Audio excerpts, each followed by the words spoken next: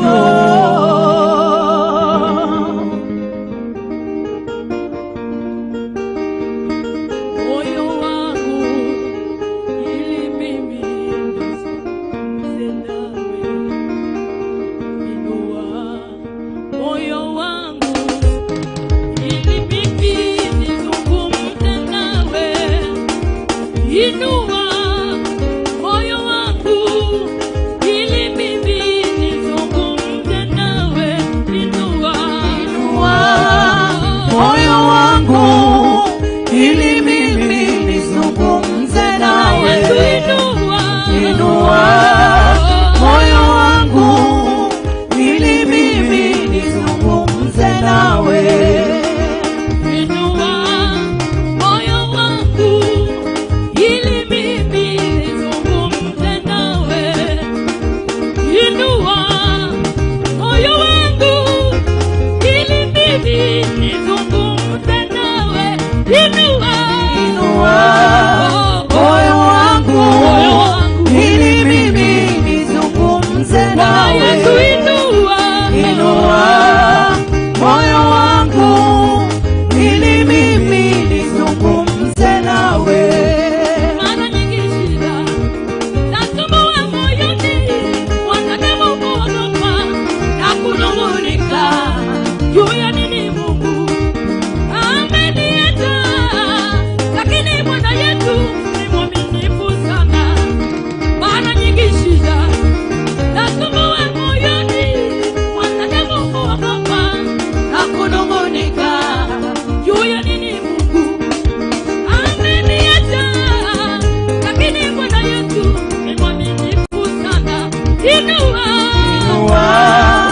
Moyo wangu ili mimi nizungumze nawe, inua moyo wangu ili mimi nizungumze nawe. Piga Yesu makofi popote ulipo. Haleluya. Nisikia vigelegele, anastahili sifa zetu. Haleluya. Jipe moyo mwanadamu, Bwana Yesu anakuona, anajua unapolala na unapoamka, akiwa upande wako na atakakuwa juu yako.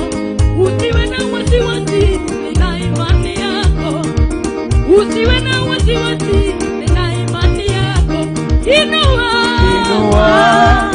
Moyo wangu ili mimi nizungumze Bwana Yesu, nawe, inua moyo wangu ili mimi nizungumze nawe, inua moyo wangu ili mimi nizungumze nawe.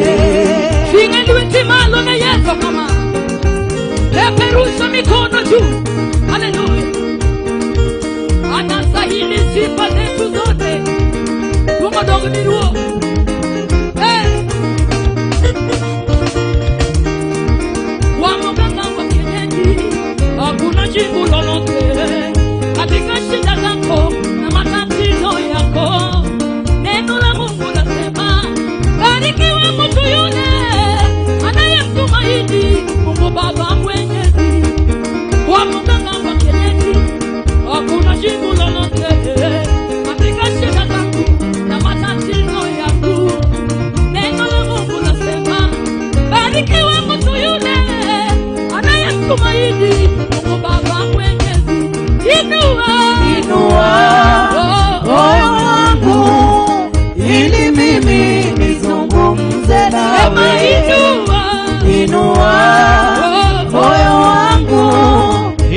manade.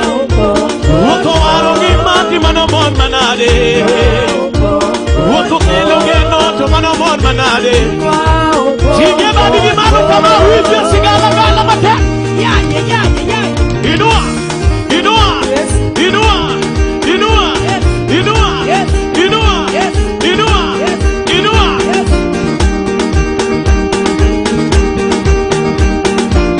Inua mikono juu kwa Yesu.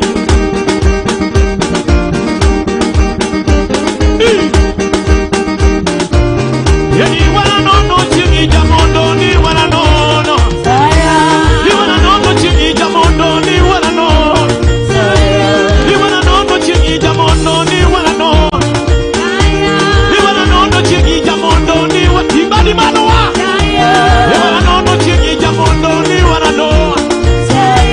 Ukelongi makagendo rumoni wana nono.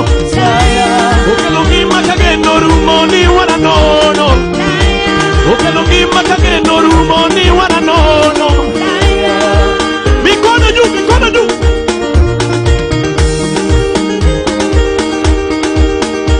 Chugane mali wiki ni yongi na Yesu meta. Ay. Ni wana nono chingi jamondo ni wana nono. Ni wana nono chingi jamondo ni wana nono.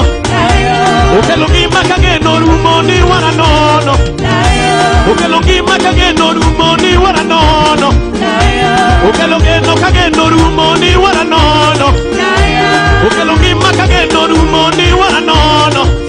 Yani wana nono. Yani wana nono. Yani wana nono. Yani wana nono. Yani wana nono.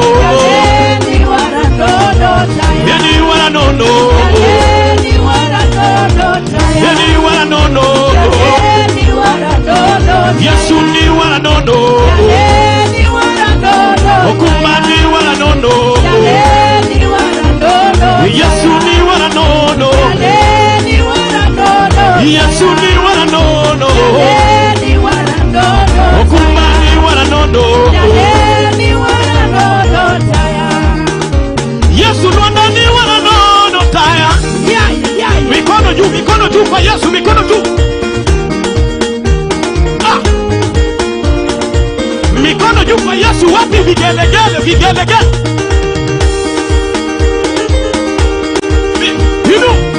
Eonge ngat machelo manyalo pimogi Yesu. Eonge ngat machelo manyalo pimogi Yesu. Eonge ngat machelo manyalo pimogi Yesu na. Eonge ngat machelo manyalo pimogi Yesu. Eonge ngat machelo manyalo pimogi Yesu. Eonge ngat machelo manyalo pimogi Yesu.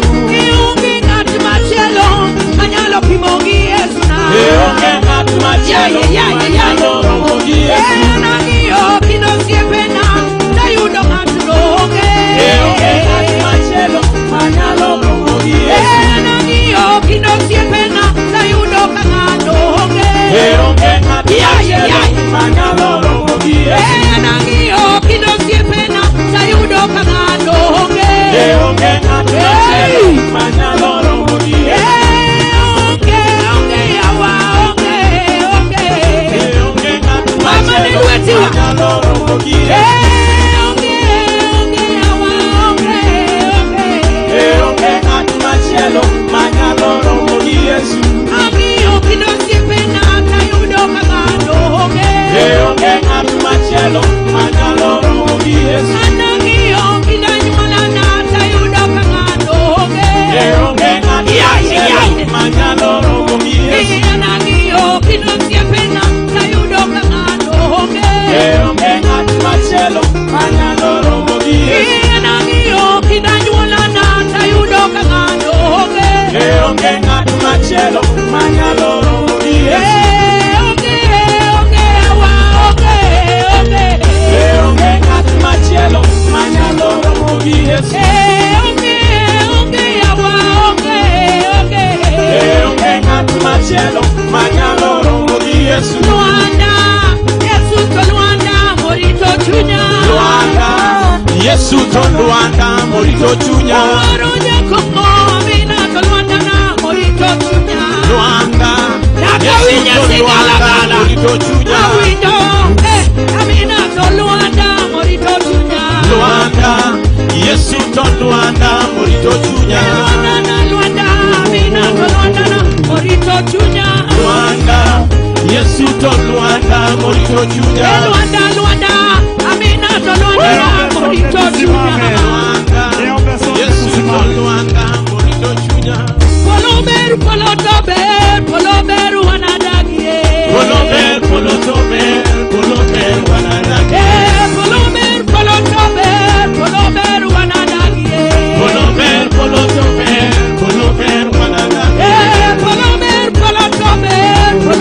wanadegaera. Poloberu wanadagie. Poloberu wanatabolebe. Poloberu wanadagie. Gimalomba. Ewanuatio. Gimalomba, gimakololomba. Ewanuatio negima. Gimalomba. Ewanuatio. Gimalomba, gimakololomba. Ewanuatio Gimalomba. Ewanuatio. Niombe makofi mazuri ya mtumishi wa Mungu Mudhoka na steams of praise. Niombe tuketi tafadhali. Rais wa Jamhuri ya Kenya na Amiri Jeshi Mkuu wa majeshi yote ya ulinzi ya taifa la Kenya, Mheshimiwa Daktari William Samoei Ruto, kinara wetu mpendwa Injinia Daktari Raila Amolo Odinga, itifaki zote zikisalia kuhifadhiwa, tulikuwa tumeanza ibada inayoongozwa na Askofu David Moreithi akisaidiwa na Askofu William Abuka, Askofu Ibrahim na Mchungaji Charles Guga. Nimwalike Pastor Robert Burale tupate kusikia maandiko tukiendelea na misa. Neema ya Mungu iwe juu yako mtumishi wa Mungu unapohudumu. Karibu. Bwana Yesu asifiwe. Praise the name of the living God. Allow me to acknowledge the presence of His Excellency the President of the Republic of Kenya, Dr. Samoei Ruto, His Excellency Right Honorable Prime Minister, Honorable Raila Amolo Odinga, Mama Karen, all the government leaders, ladies and gentlemen, all protocols observed. As you already know, the service is already underway, and at this moment, in the interest of time, even before we do the first and the second reading, allow me to acknowledge the presence of the men and women of God in this place. I think I've seen Reverend Musili, Reverend Akenga, and all the men and women of God feel appreciated and feel honored. At this point, ladies and gentlemen, with your permission, allow me to invite Madam Mary Ndirito to come and do the first reading, and followed by Mr. James Onchari to do the second reading.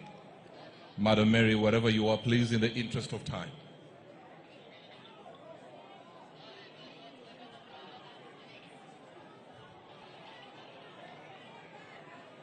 I know you are somewhere. Okay, there you are.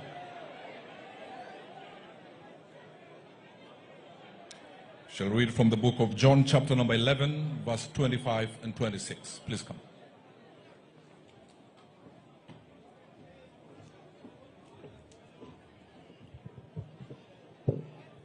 The first reading from the book of John, chapter 11, verse 25 to 26.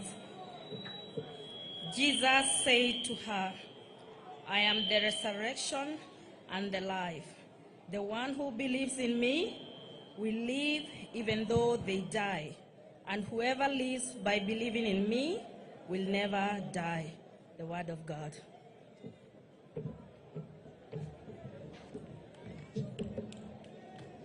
All right. Mr. James Onchari, please come and read from the book of Romans, chapter 14, verse 8 and 9.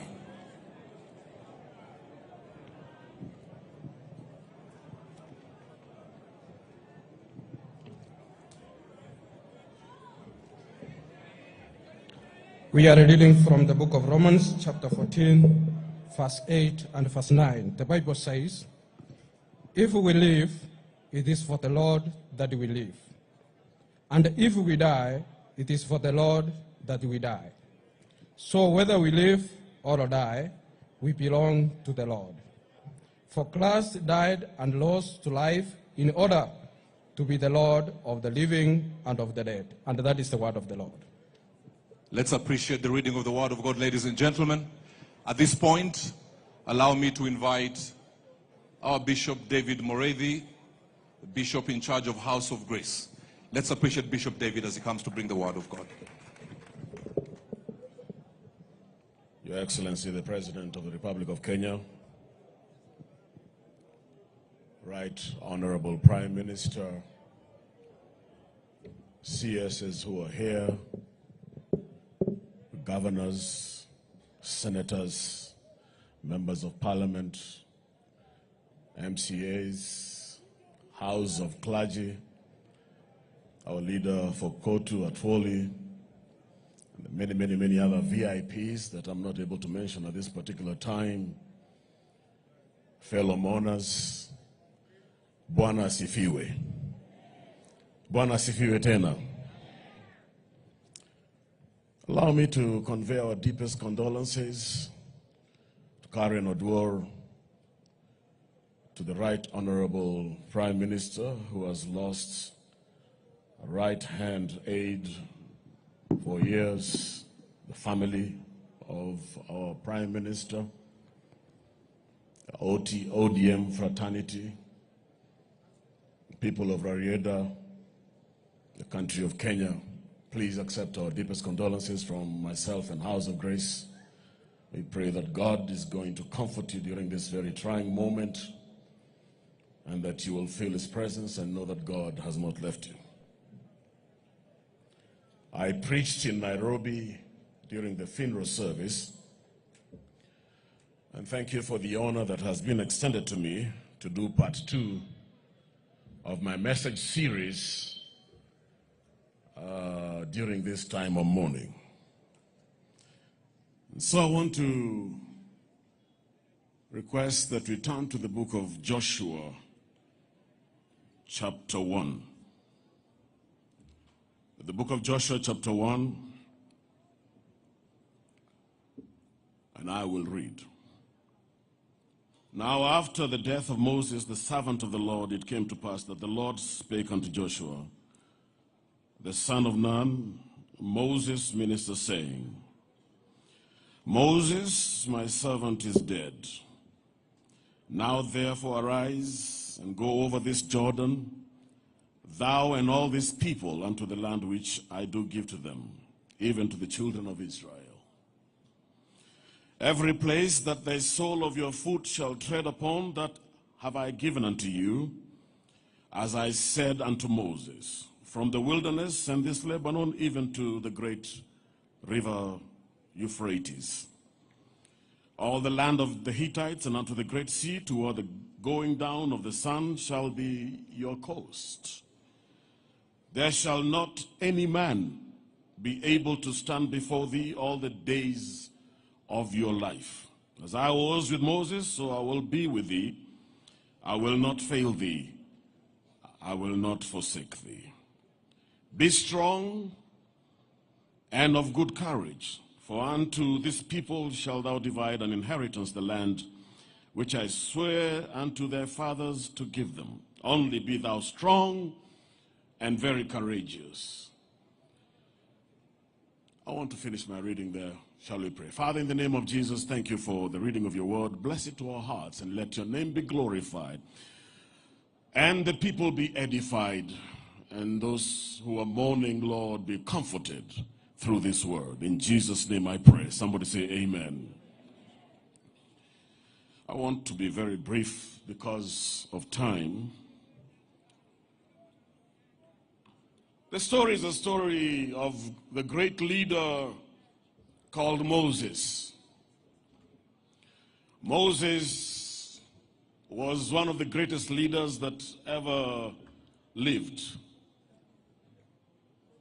Moses, the Bible says, did not speak to God by visions and dreams, But God gives a testimony about Moses and says that as far as Moses is concerned, he spoke to him face to face. Moses had the jurisdiction to lead the people of God from the land of bondage to the promised land.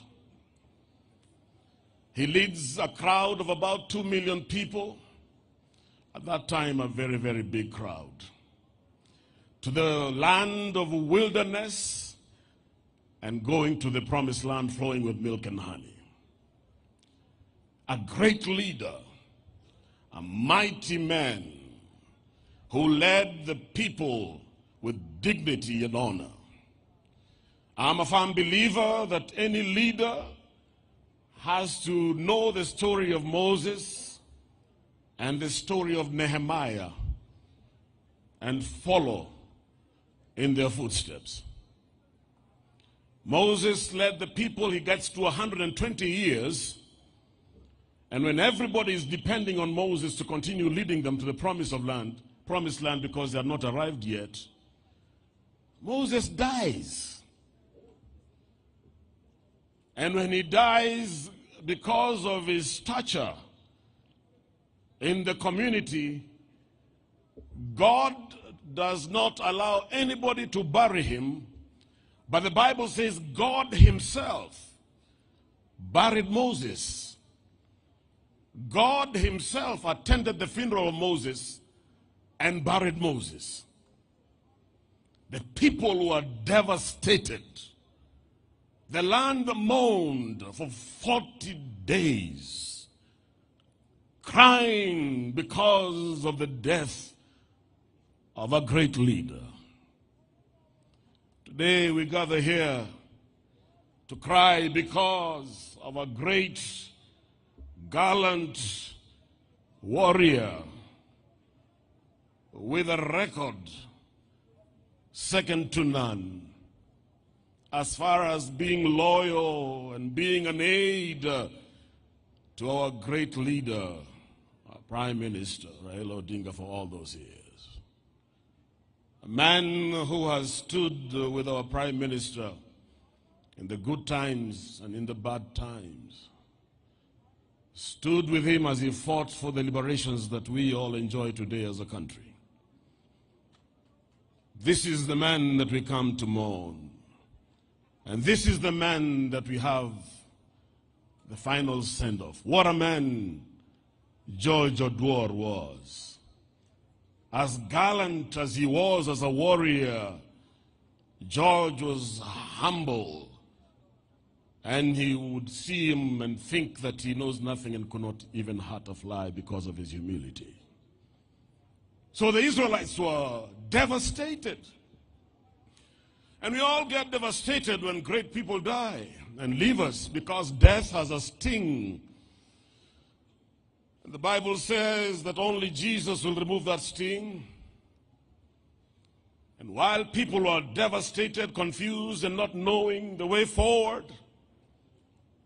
God comes to a servant called Joshua and announces the death of Moses and tells Joshua categorically, Moses is dead.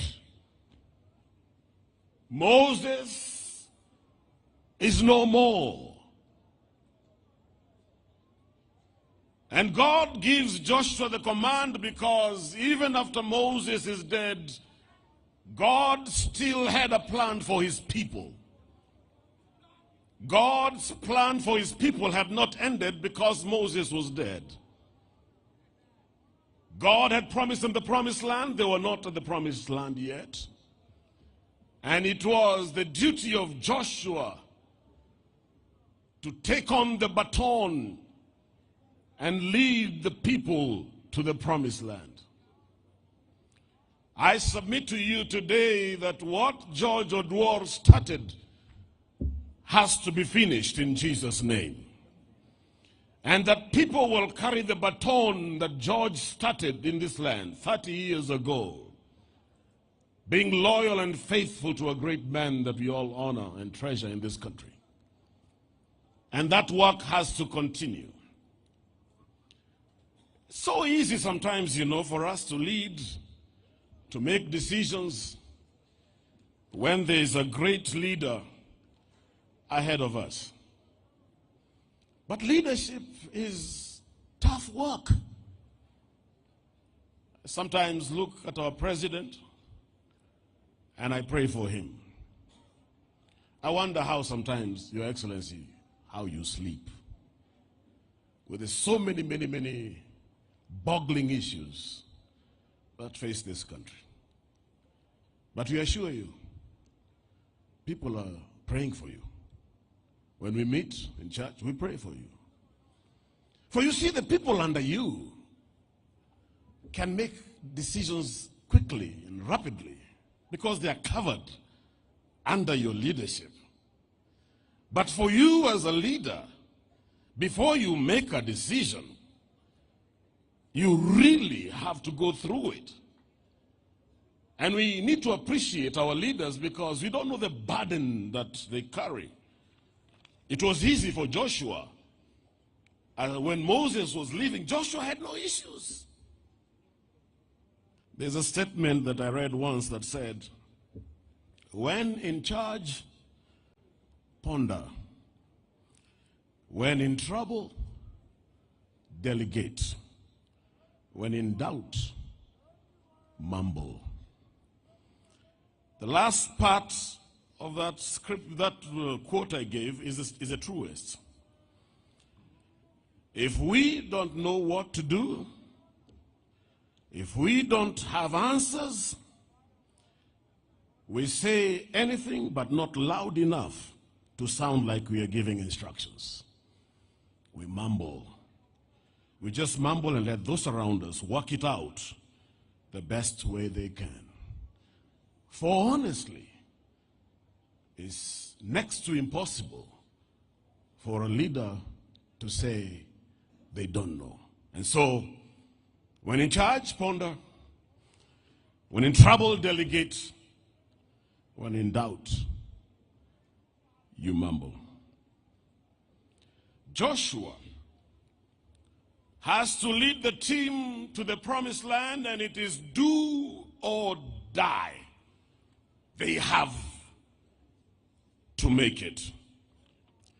The people behind who have been left by our great General Oduor'S, you have to make it. You have to soldier on.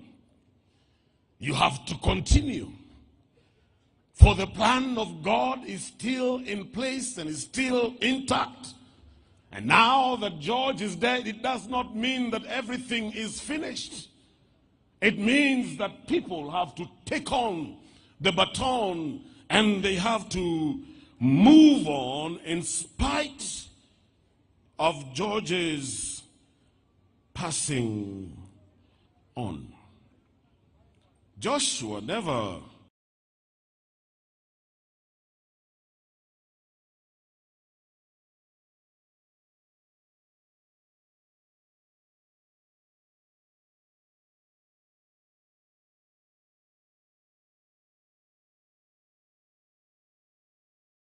the history of George,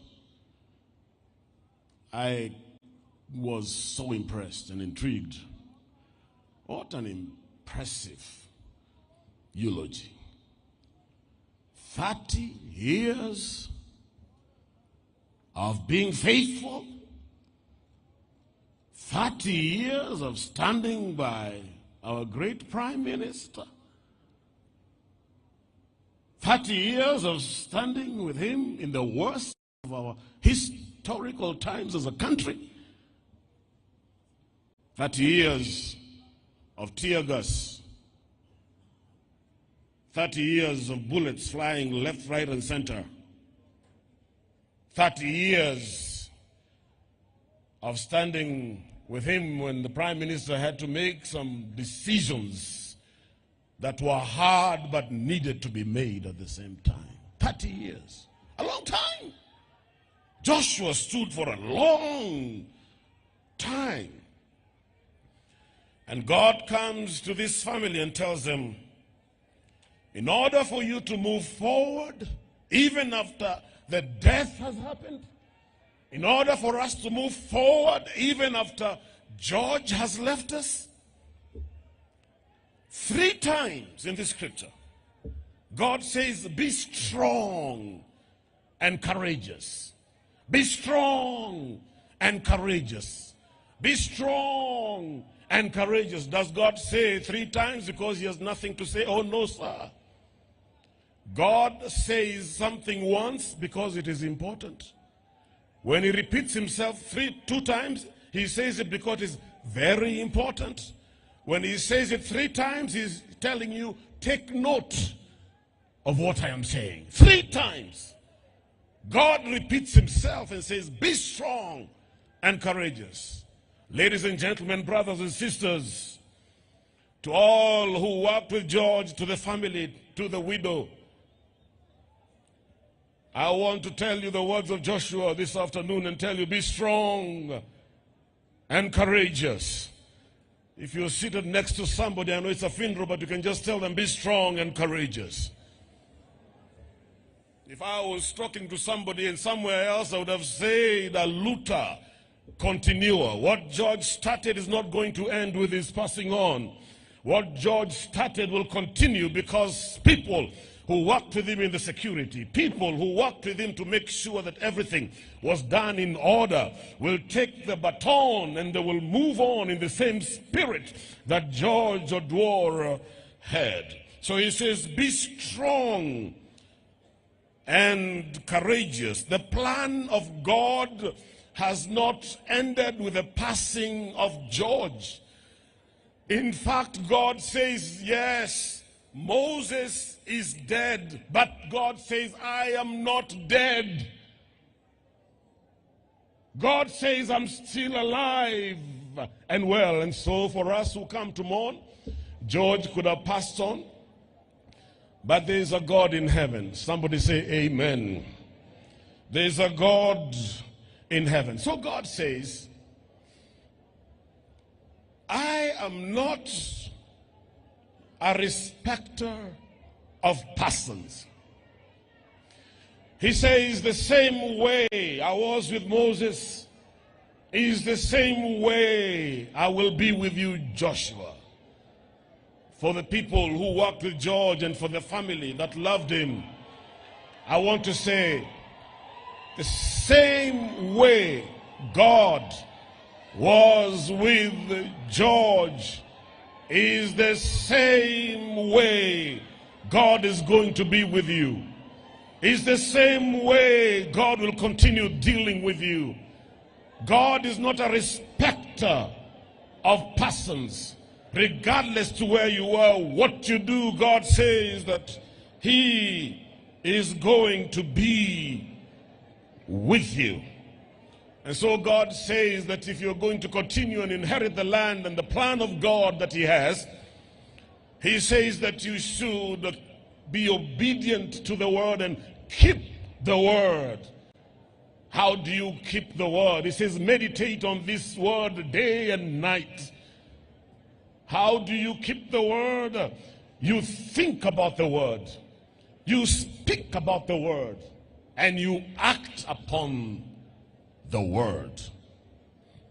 Brothers and sisters, ladies and gentlemen, I want to submit to you, this is not the time to allow fear and doubt and frustration to sidetrack you. I repeat, this is not the time to allow fear, doubt, frustration to sidetrack you. This is the time to step in faith, trusting God for the victory. And yes, to all of us here, there will come a time when the people we looked up to will pass on, and you have to step into the shoes and move on with the baton and the plan and the purposes of God for the future. Yes, Joshua had now no Moses to look up to, but he had God. Those people who worked with George the family of George. George may not be there, but you have a God you can call in the midnight hour, and he will answer you. The Bible says that God is a husband to the widow. The Bible says that God is a father to the fatherless. The Bible says that God is a friend that sticks closer than a brother. Yes, that time when it comes and the people that we looked up to are no more, we have a God in heaven that we can look up to and continue with the work that was started. Story is told, and I want to bring my sermonette to a close, of a Russian soldier who was incarcerated in a U.S. prison.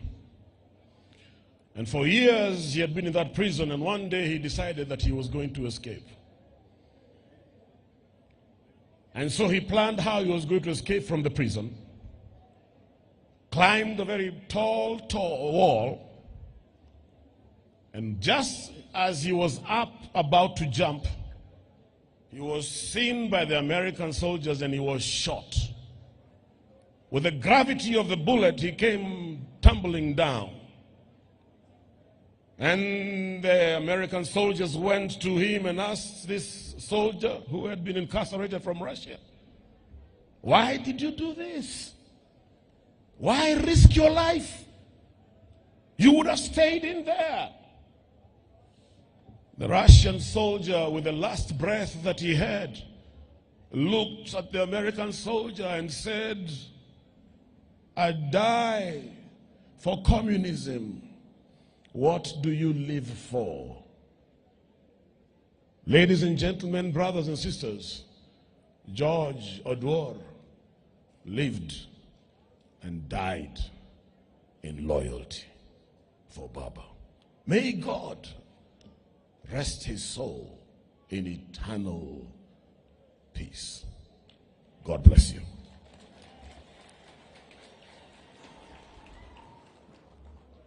We're going to have two prayers. The first prayer is going to go to the family of George, to Karen Oduor'S family, relatives, ODM fraternity. The second prayer today will go to our president. Need to uphold him in prayer. Ruto, our president. Honorable Raila Odinga today. I don't know if you realize that he is the senior-most elder we have as far as politics is concerned in this country. I don't know if you realize that he has sacrificed his own personal ambitions many times for the sake of this country. I don't know if you realize that he has made some serious decisions for the interests of this country and not for his own interests.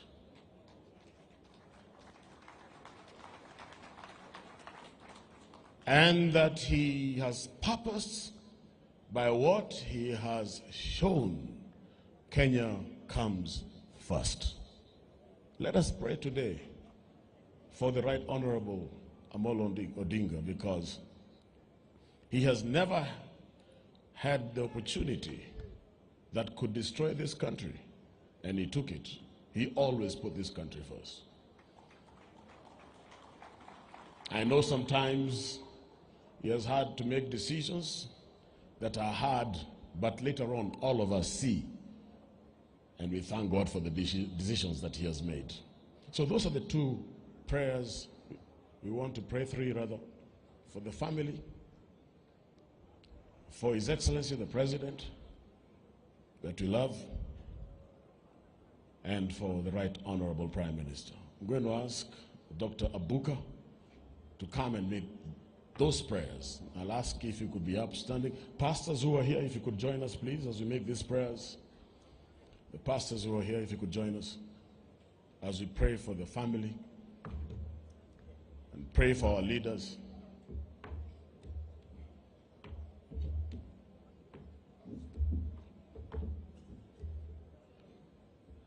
Your Excellency, the President, I was taught a long time ago that behind every gram of honor, there's a kilogram of responsibility behind it.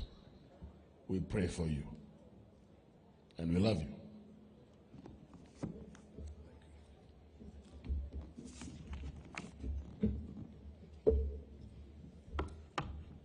It's so difficult to ask His Excellency the President to sit down when he has already stood up. Much of probably what I would have wanted to say in the wisdom of God, I'll say them in prayers.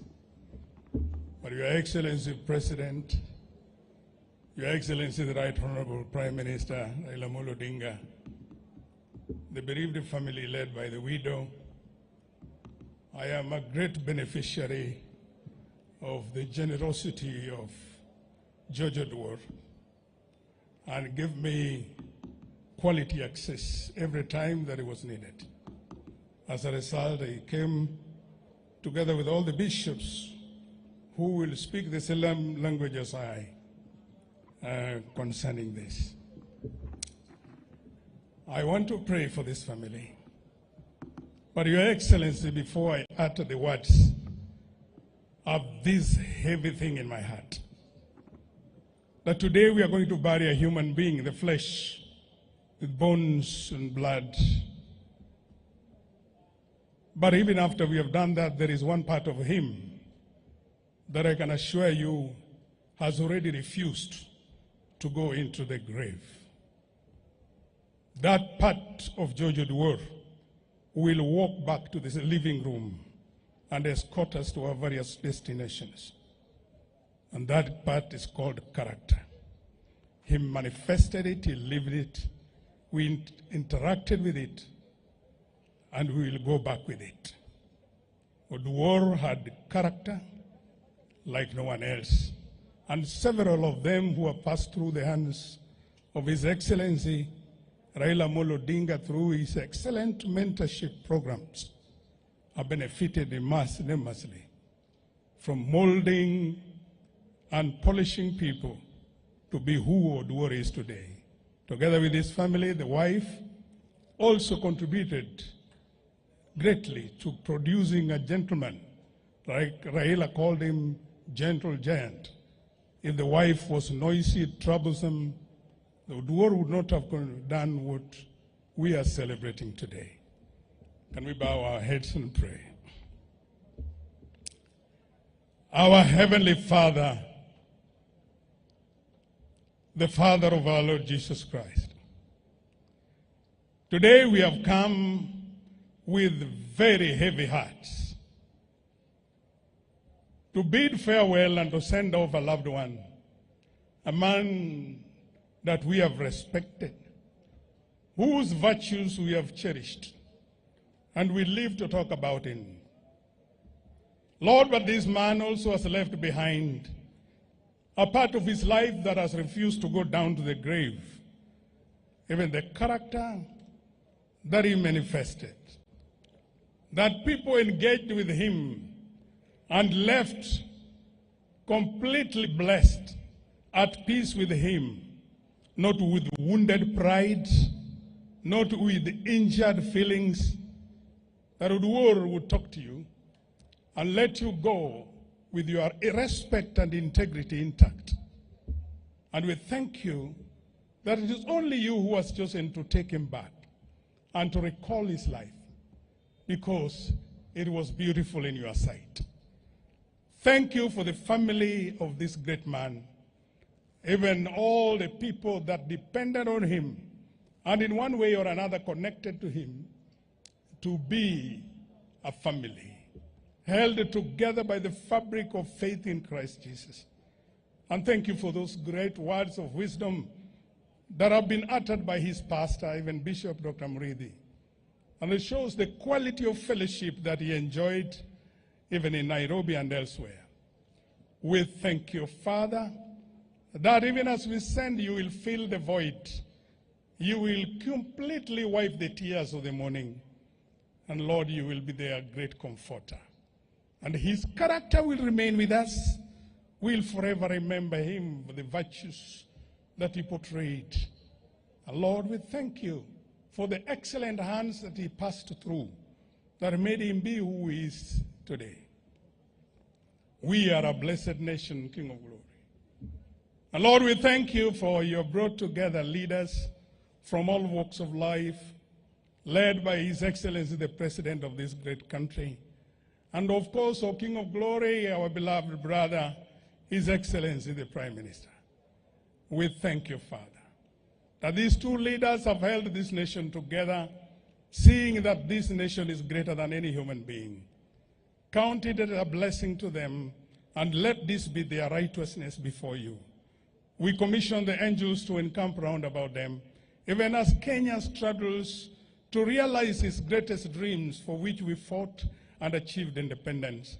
That it is not lost to us that some of the things that we really shed blood for, we have not reached there.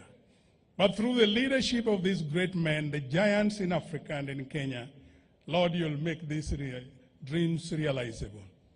Thank you for all the political leadership. Oh Lord, we commit them to you. We commit this ground before you. And we thank you for covering us with your glory as a canopy, that even as we prepare to send off and walk back to our various destinations, your grace shall hold us together, and we shall celebrate your goodness. In Jesus' name we pray. I will ask us to sit down.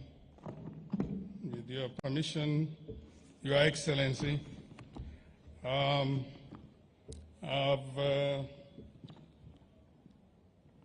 have for a very long time been giving out Bibles in this nation, and I know, Your Excellency, you'll soon be a beneficiary of this great thing. I have pondered in my heart, together with Dr. Muridi here, what is the best gift that we can give to our beloved Karen and our family, even as she releases her husband to rest in peace. We have a beautiful Bible here, an NIV, easy to read, beautiful to look at, ladylike, but whose words will comfort you and make you feel there is a void that is being filled by the Word of God. With great humility, we would want to ask that we be permitted to give out this book. It's autographed, or rather signed, by both of us with very relevant scriptural references that I believe will be a blessing forever for this great woman who lived together with this gentle giant. What do we do?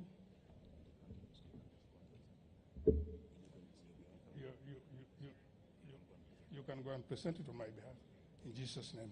Madam, thank you very much for accepting this gift. We cannot buy you a vehicle, we cannot carry an aeroplane, we cannot build a home, we can only give you a Bible, the Word of God. Celebrate her as she receives it.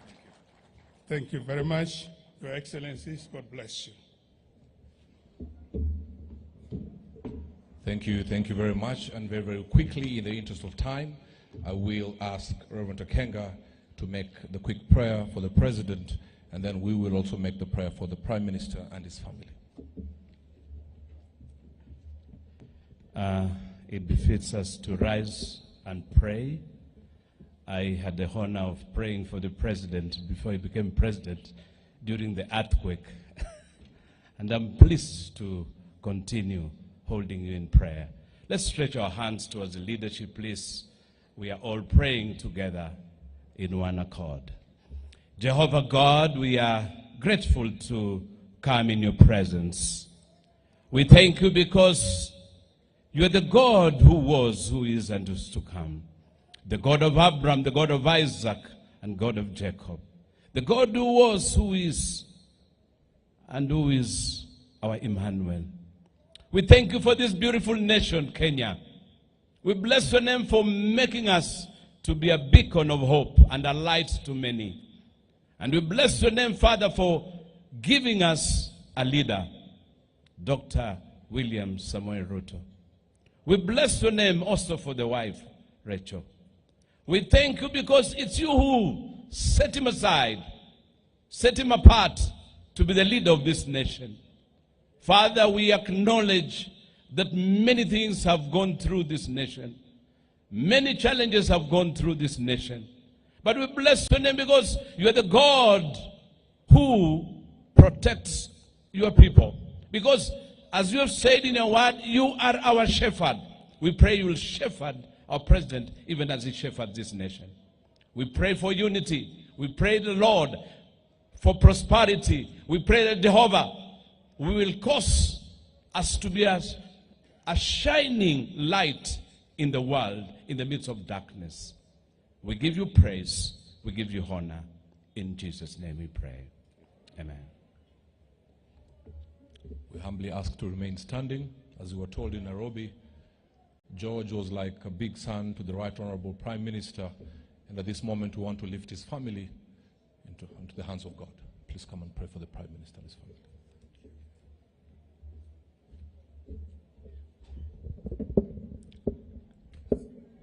The Ancient of Days,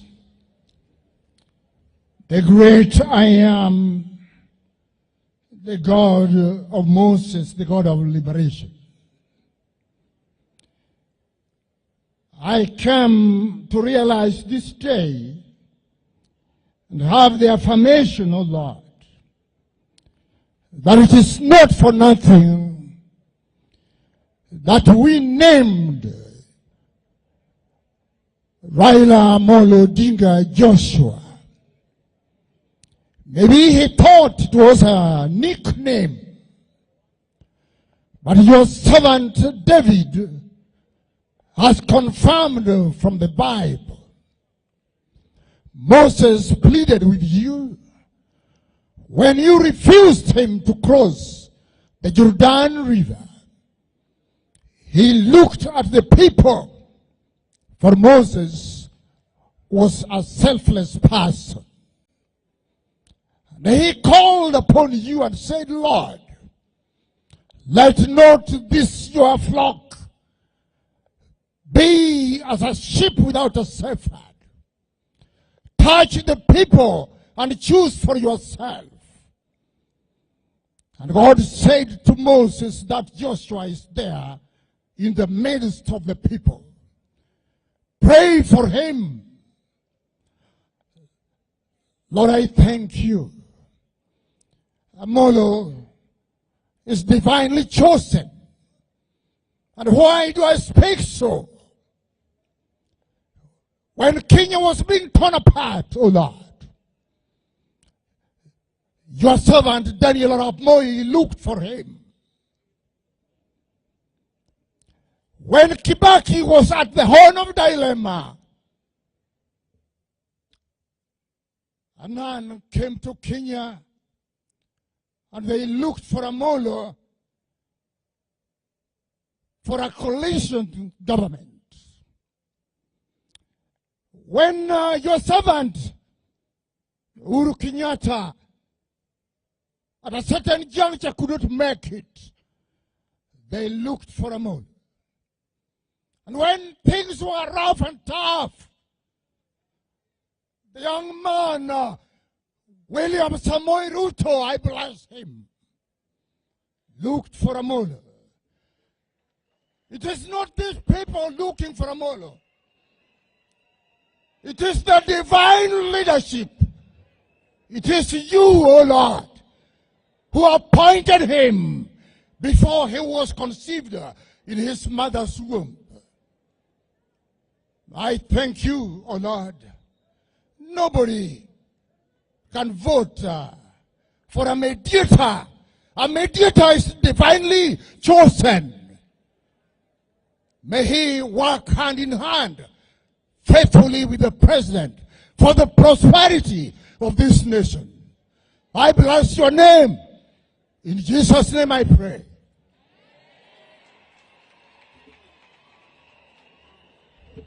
I believe you can clap better than that, ladies and gentlemen. At this moment, Your Excellency, allow me to bring to a close the part for the church, and now with all humility hand over the microphone to my brother, Mr. Morris. God bless you.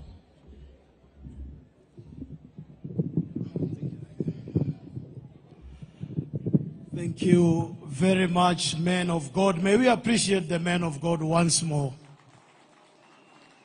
Thank you very much for blessing us in this difficult time. Your Excellency, the President of the Republic of Kenya and the Commander-in-Chief of the Defense Forces of the Republic of Kenya, Honorable Dr. William Samoei Ruto, Your Excellency, Engineer Dr. Raila Odinga, Your Excellency, the Governor of Siaya County, Senior Counsel, James Agre Orengo, all governors present, Cabinet Secretary for Energy and Petroleum Affairs, all Cabinet Secretaries present, and officials of the national government, the Minority Leader in the National Assembly, Honorable Junet Mohammed, all members of Parliament present, the Minority Leader in the Senate, Honorable Stewart Mazayo, all Senators present, the Speaker of Siaya County, Honorable Okode, all speakers of various county assemblies present, and all members of county assemblies represented here, the Luo Council of Elders, Ker Odungiranda, the clergy, distinguished guests, all protocols observed. Your Excellencies, allow me to thank you profoundly for finding time to mourn with us. It is consistent with the word of God that we should mourn with those who are mourning. Without much ado, we are going to hear from various groupings, friends, colleagues, and I will just request that any of us who gets here to speak observe what is called in the presidential curriculum, Kenya School of Government, sense of occasion. We are mourning. We expect ourselves to address ourselves to the confines of mourning. Allow me to invite the area member of parliament, senior counsel, Dr. Otiende Amolo, to guide us in this session. Wawinjo rejo thurwa, erokamano.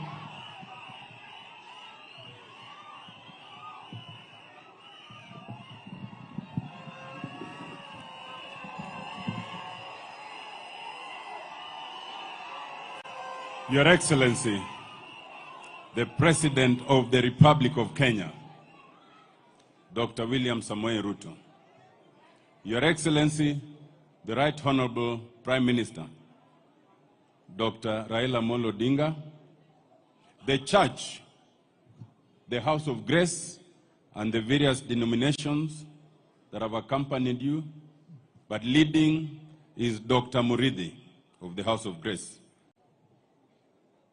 The widow, who for all intents and purposes is our chief guest today, Karen Oduor, fellow mourners,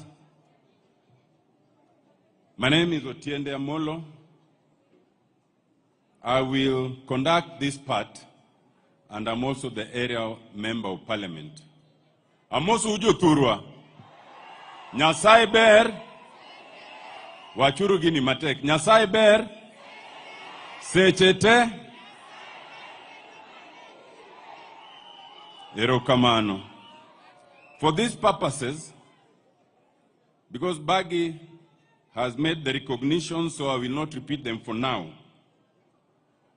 But in this solemn time,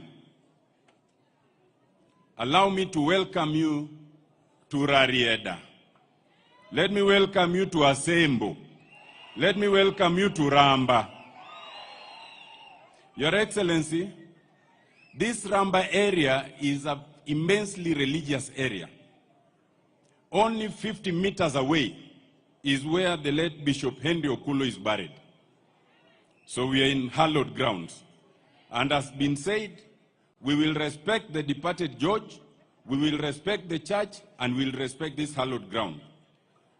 Your Excellency, the Right Honorable Prime Minister, this place is prone to rain. And if the rain catches us, it will mess us up. So for those purposes, we will limit those who will speak.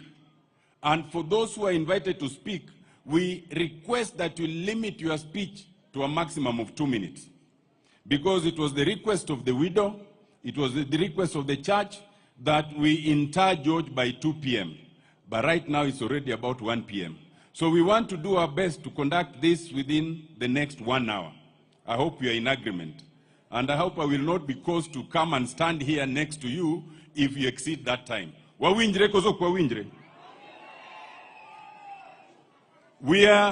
agreed that the political class here is heavy because George was political. But we will not start with the political class. We will start with the family, and the family has graciously agreed to limit it to only 3 people. The first who will speak on behalf of George's sister is Anastasia Aran. Nyimine George, bi urukae, tongata chiel kende mabuwoyo kuom dakika 2, Mama Anastasia Aran ema buwoye low. Wawinjre nwadwa nwaik George chon, to jing'eny, to weche ng'eny, to satin.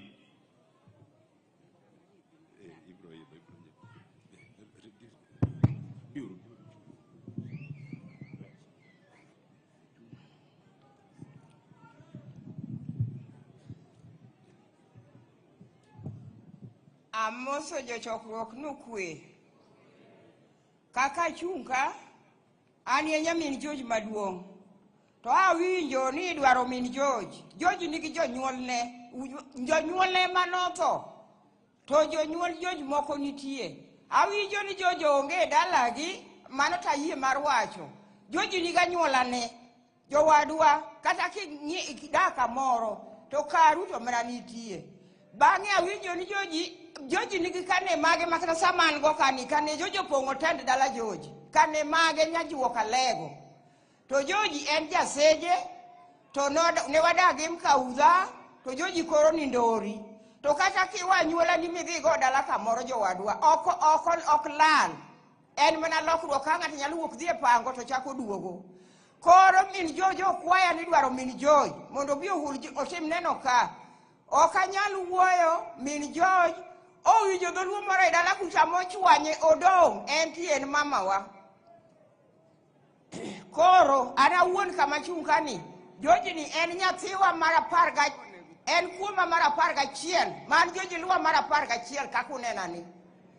Okatin, mae ema George luwo mogik. To mae luwo ma. Koro jowadwa mang'eny manyalo wacho kuom George onge. Nyabondo moluor emoyo ng'adoga, oyo se ng'adonwa nyabondo, onge gima nyalo wacho, aromo gi mago.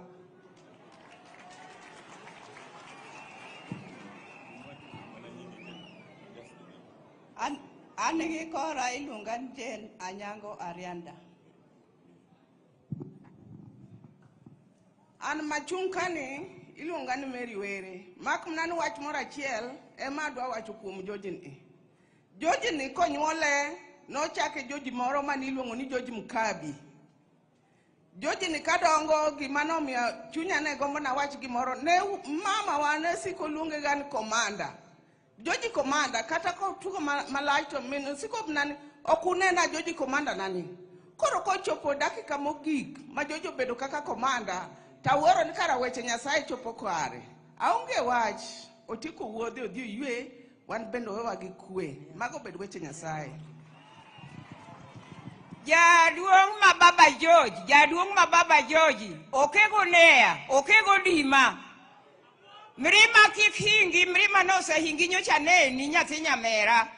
Koro ikaw kwe makende, mane kaka piny en. Pamnegi uru. Jodala gi George man ka. Chung'e uru mondo neu. Jodala gi George. Fuanegi uru. Please wave at them. Kamano. Joseje man ka. Kanema George. Kanemae. Joseje man ka. Chogin kacha. Fuanegi uru yawa. Kamano. Koro jodala gi George kumodake ndori. Asembo. Ube chung'uru mondo neu. Kumidake kore dalau. Aparo ni gin kanyo ufuayo negi. Allow me now to invite George's stepmom. Yenauru monda luong min George ma entiere kae, Mama Margaret Odinga. Erokamano mama. Okwe uru. An be kachungo ka nyingi luongo ni Margaret Odinga. George ni en nyathina. Wuon gi maduong' kore ka jaoda. Ne gin dhano adek. Koro achung' kaka mamagi. To atimo mos makende. George otieko wa. Ne nyathwa mohero, lakini atimo nito mos. Atimo nito mos. George onind gi kwe. Aonge manyo madanga wachi, awe umna gi mago. Eruru kamano. Makofi. You know, you should clap for the brevity and the clarity. Thank you very much. May I request that this microphone be brought here? Politely and solemnly, allow me now to invite our chief guest for this solemn ceremony, George's dear wife, Mama Karen Oduor, to come and talk to us.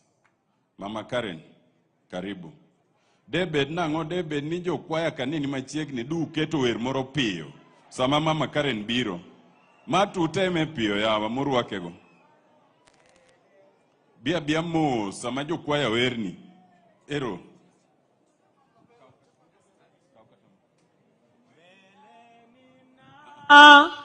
Endelea ninazidi kutembea maombi yasikie Bwana unipandishe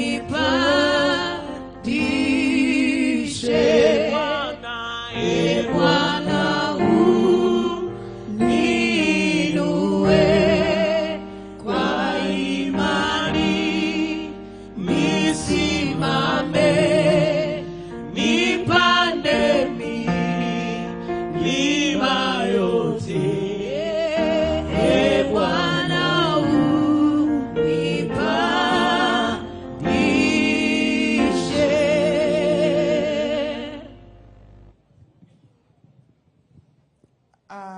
Thank you very much for this special day that the God has given unto us, to the President, to the Honorable Excellency Raila Odinga, to the governors, the senators, the MCAs, and all the protocol observed. Thank you very much for coming to help us mourn our friend George. George was a very special friend to us, and a very special friend to everybody, and a special husband to Karen. Karen has been my good friend for the last 30 years, and that is when I met George. So I've known George for all this long. It's sad that we've lost a great man in our lives. I really don't know what to say. I really don't know what to do, because we've lost a man. I've met so many men, but I've never met a man like George, because George was special, a special man, a special husband. I don't have any fear to say that, because there's so many men here, but none can be compared to George.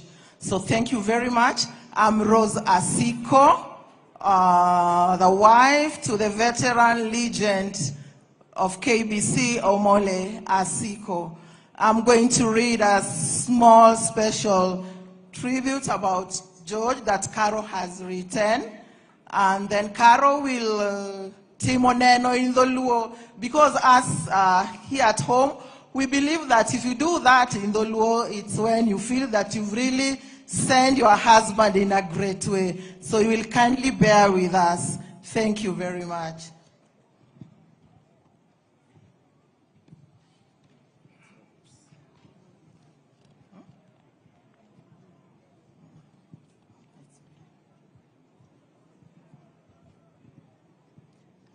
This is a special tribute by his wife, Karen Auma Oduor.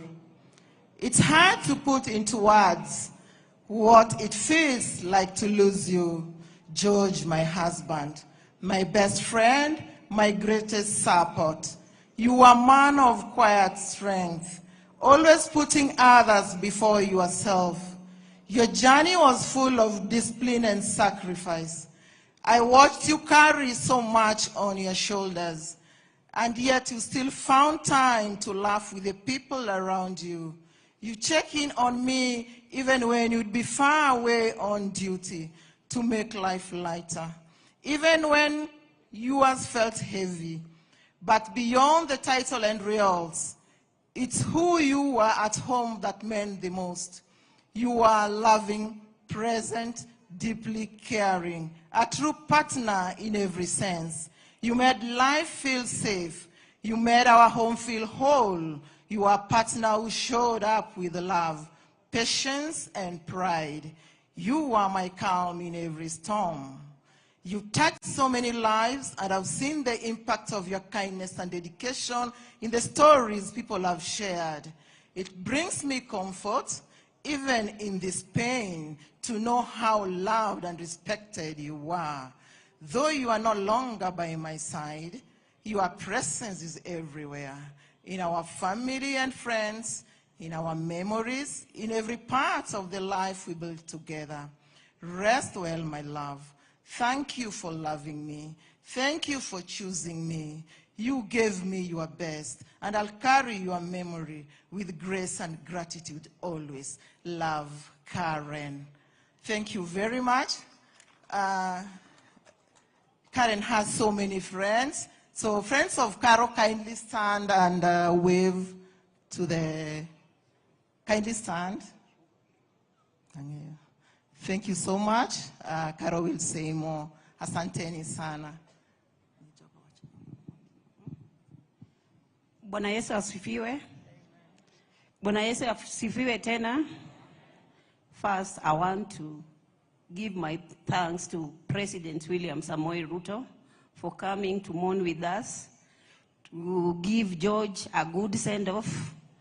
And again, second, I want to thank Honorable Prime Minister Raila Amolo Odinga, Baba ya George. Thank you. Thank you, Baba, for standing with me always. Again, I want to thank our governors. And again, I want to thank Member of Parliament. And again, I want to speak in Luo about George. And again, I don't want to forget my pastor, Mr. David Morade. Thank you, Pastor. Adwa wuoyo gi dholuo kuom George. George mosiepa masadakgo higni 27. George ni en dichuo makokosoni to kidhao to duogo ng'isi no osiepa agoni mos kacha to nakosoni. To an bende kakosone taluonge ni ajojina komanda, nong'isa ni min gi ne luonge ni komanda. Koro naeroe ni komanda. Kendo agone ji erokamano mobiro mon komanda na. Ago erokamano kabisa ne jakom gi jok manochung' koda koa e office, jakom Silas Jakakimba and the team. Thank you so much. Jok manyocha tiyo gi George kaka security, asanteni. An onge gima dawach mang'eny kuom George. If I just started to tell the story of George, you will not leave this place. I want George to go in peace as early as possible.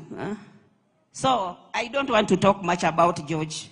If you want me to give you a story of George, you are welcome to my home. Come, I will tell you George's story. Thank you. Pole, an gosiepena moa Nairobi, gin kacha. Jodala wanika, wiya wilgo moa Nyanza, Suba, Turgi Silas, Turga Milo, Anyar Karachuonyo, Modak Suba. Tosani, an Ndorika, an chialego seje mogedo Ndorika. Koro an jara rieda, gitiende, Siaya, uyuda mana kanyo. Ero uru kamano. Jodala wa nika chunguru mondo nenu. Jodala wa mantie kamo biro. Gin kacha. Ago nuero kamano jodala wa. Kuom biro yuago oru manyocho ero. Ero uru kamano.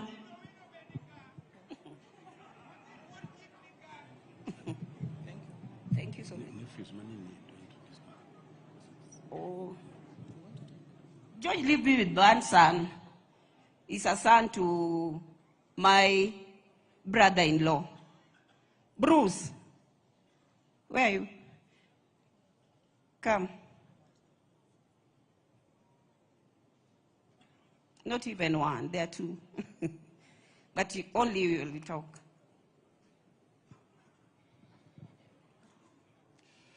Kuom welo mobiro konyowa kowo baba, agoyo nwero kamano. Mama noweyaga e dala, anyalo wacho mang'eny kuom wuonwa ne. Nyinga iluongo ni Kennedy Oduor. Adwa wuoyo kuom wuonwa ni kaka kumwa kale kode nyako chopo kuma nyo mama koro wite. Aparo anyalo wacho mana matin kama ne koro babo chake tuo ka mama oluongowa. Noluonga badhi e ot kama gidakie. To kana donje ot to nayudo ka fadhe lokore matin. Oluonga ni bi kuma ndiweye ka. To kachopo kanyo to ng'isa ni Jagachola, gima adwa ni mondo utimna, adwa ni uteya matin oko mondo awuothi. Wawuok kode oko, kwachopo e veranda to muche orumo to duogo e ot. To ng'isa ni wuoda dhi ot. Abro gochonu kaka dhi. Chieng' no beno chiemo maber. Kinyne to mama nogona sim ni koro ok nyalre, baba ni ICU. Koro En gimirima. Kunene tuneno kochal gi George. En nyathi George.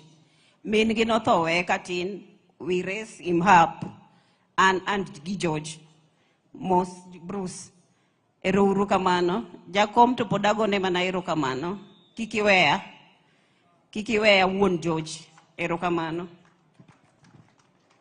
Makofi. Pamne uru yawa malongo, Mama Karen. Aneno kotegno donge ber. Your Excellency, we apologize that we are not doing simultaneous translation because it will take time. But I'm comforted in the fact that you also understand Luo. Donge nonjelo jagot. Donge nonjelo jagot. Wandu wanonjelo janam. Donge wacho dhok achiel. Hallelujah. Other than the earlier recognitions, allow me to recognize all the governors present, led by the host governor, His Excellency James Agri Orengo. Allow me to recognize all the former governors present here, led by the immediate former governor of Siaya, Cornel Rasanga. Allow me to recognize on behalf of the cabinet secretaries, led by our very own Waziri Opiyo Wandayi, who we now call an expert donation to His Excellency's government. Allow me to recognize all the members of parliament here present, and that will come later. But for these purposes, all the senators present, led by the leaders, Judge Stewart Mazayo, could all the senators just be upstanding, please, for recognition? The senators who are here present, Ero. But for these purposes, led by our very own youth leader, the only orphan in Africa, Dr. Odinga. You know, Dr. Odinga is the only orphan. Even the Right Honorable Prime Minister is not an orphan for these purposes. Allow me to recognize all the members of the National Assembly present, led by our leader, Junet Muhammad. Could all the members, MPs of the National Assembly here present, Ero Mosgiuru, those are members of the National Assembly. Allow me to recognize the principal secretaries present, led by none other than our very own, who has really assisted us in this arrangement, Dr. Raymond Omolo. But at this point, Your Excellency, also allow us to thank you, because we keep donating experts to your government. And there's the most recent donee from this very constituency, Dr. Umoluga. Where are you? That one is also from here. So we'll keep donating. Allow me to recognize the speakers of the county assemblies present, led by our very own Speaker of Siaya, Speaker George Okode. All the speakers I see, even from Nairobi, Ngondi, and the rest. Allow me to recognize the members of the county assembly present, led by the area MCA, Gordon Onguru. All the MCAs, please be upstanding. All the MCAs, yes, including from Nairobi, from Kisumu, and everywhere. Yawada kumoski. Kokumozo kitabu lungo gika. Eruru kamano. Allow me to recognize members of the provincial administration, from the highest level all the way to the village elders, but for these purposes led by Flora Morwa. Flora, where are you? Yes. Just as you are standing, could all the members of the provincial administration please be upstanding? Nyaka chiefs, assistant chiefs, Joduongweng, DCC, ACC, all of you. Ero pamnegi uru. Ero kamano. Allow me to recognize those with whom we've walked this journey, especially those of us in the Azimio coalition, and there are many, but for these purposes, the one who catches my eye is Professor George Wajakoya, in his traditional regalia. But today he has done better, because he's not wearing that thing. Today he's wearing combat. Allow me to recognize the Secretary Generals of our various trade unions, and two catch my eye. First, the veritable Francis Atuoli.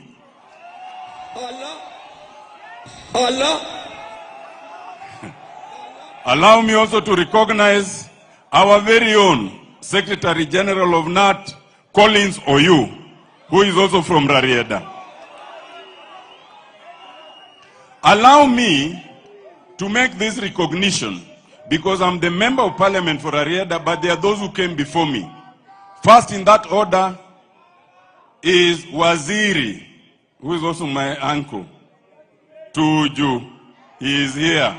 Wododio. Dakumos Tuju Maver. But after him, but immediately before me, I think Nicholas Gumbo is somewhere here. There he is. Allow me, ladies and gentlemen, to recognize all the mourners who are here. But more importantly, Jorarieda, Untie. To commence this part, and I had already said you only take 2 minutes, we will start with the veterans. They are those who served with George for 4 decades. On behalf of the veterans, Lumumba Wade, please approach the podium. But unlike Nairobi, you will not call the veterans up here.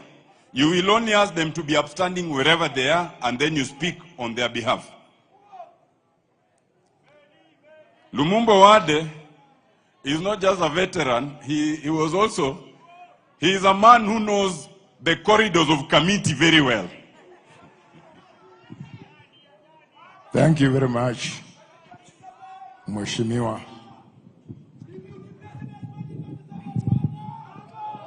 To His Excellency the President,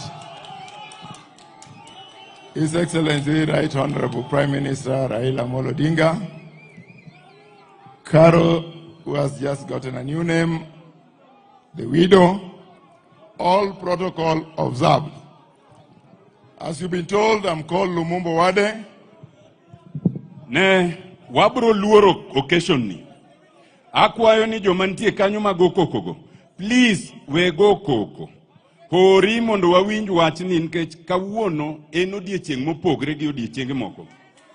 Aya. Please honor George's discipline. Kindly, please. I'm called Patrick Lumumba Wade. I'm the area MCA for Southeast Nyakach, currently the Deputy Majority Leader, Kisumu County. As you have been told, I'm representing the veterans.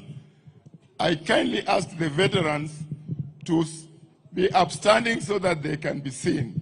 Please. The history of veterans is for another day, but they are called veterans. Thank you very much. Be seated. I'm here also on my own capacity as a good friend, a long-time friend of George and a brother. And I was accompanied by my wife, who was a family friend, and my daughter. Kindly, Madam, rise up and be seen, because we are a family. I'm also here as a member of ODM, whose flag is covering George's body. And there are people of ODM and friends of George who has accompanied me from Nyakach, led by my area MPA, Honorable Adumo Ward. Kindly, Nyakach people, rise up and be seen. Thank you very much, and be seated.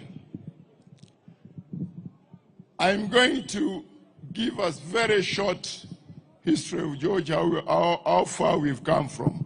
I knew George as a young boy in the 90s during the struggle of the second multi-party struggle.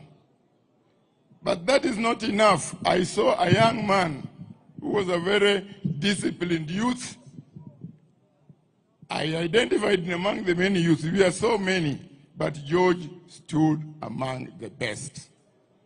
I was not betrayed and have not been betrayed by George because he has lived up to my expectation, and that has been attested to in the eulogy here by none other than His Excellency, the Right Honorable Raila Odinga, whom he has served diligently to date.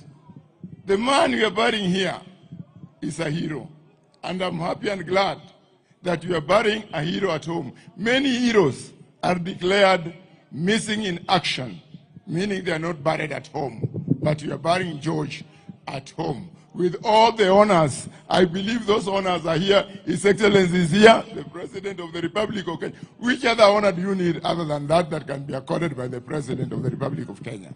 So George is going to the grave with all the honors that he deserves. Having said that, let me give a short history of our coming together as veterans. During the struggle for multi-party, our young men and women came up to support the party in form of youth and security. That is how we came together. And indeed, we lived up to our expectation. And I urge young men that the struggle is not yet over. Much as we have the president here, we had Uhuru the other day, there are a lot of things that still needs to be done and yet to be done. And therefore we count on you to be as the veterans that we are celebrating one of them today. That going forward, even after the president, there will be other things that we need to change, and we call upon you to do the same. We were persecuted. We were tortured.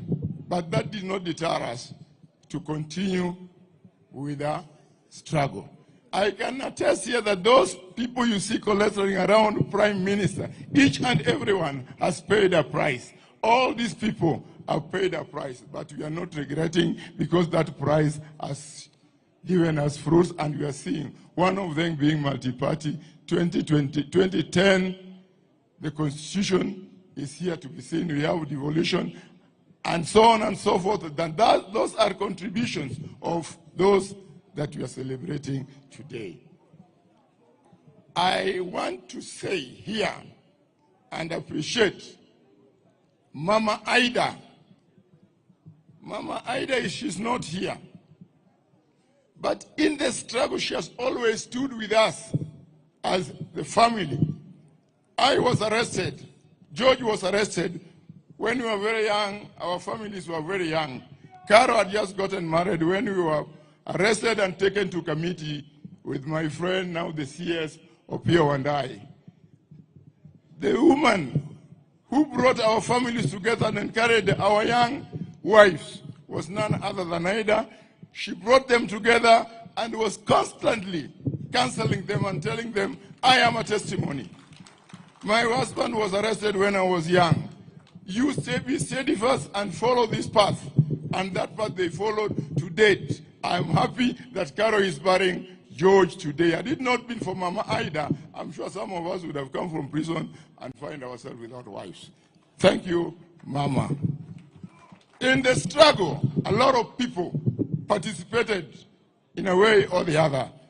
I can see Honorable James Orengo here, who was over there for us whenever we were arrested. The family of Honorable Nyongo participated. At one time, we were almost going to the gallows. It was none other than Brother Nyongo, professor, the pathologist, who actually cleared the air when we were being charged with murder, which we never did. I thank everybody that was there for us during the time of struggle. Brother Odi, as I always refer to you and you refer to me as the commander, thank you very much, all the veterans, and God bless you. Thank you, Lumumba. May I now, on behalf of the office, invite Brother Oduor'S to speak briefly. Oduor'S, please come forward.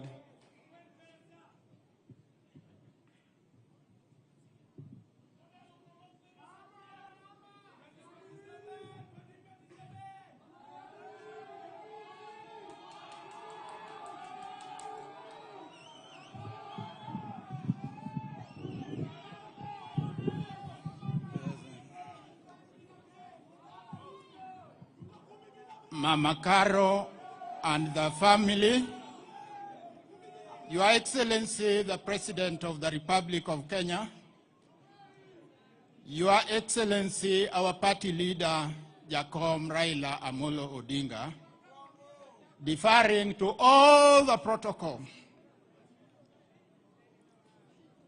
We are in an ecosystem where people struggle for the microphone. However, today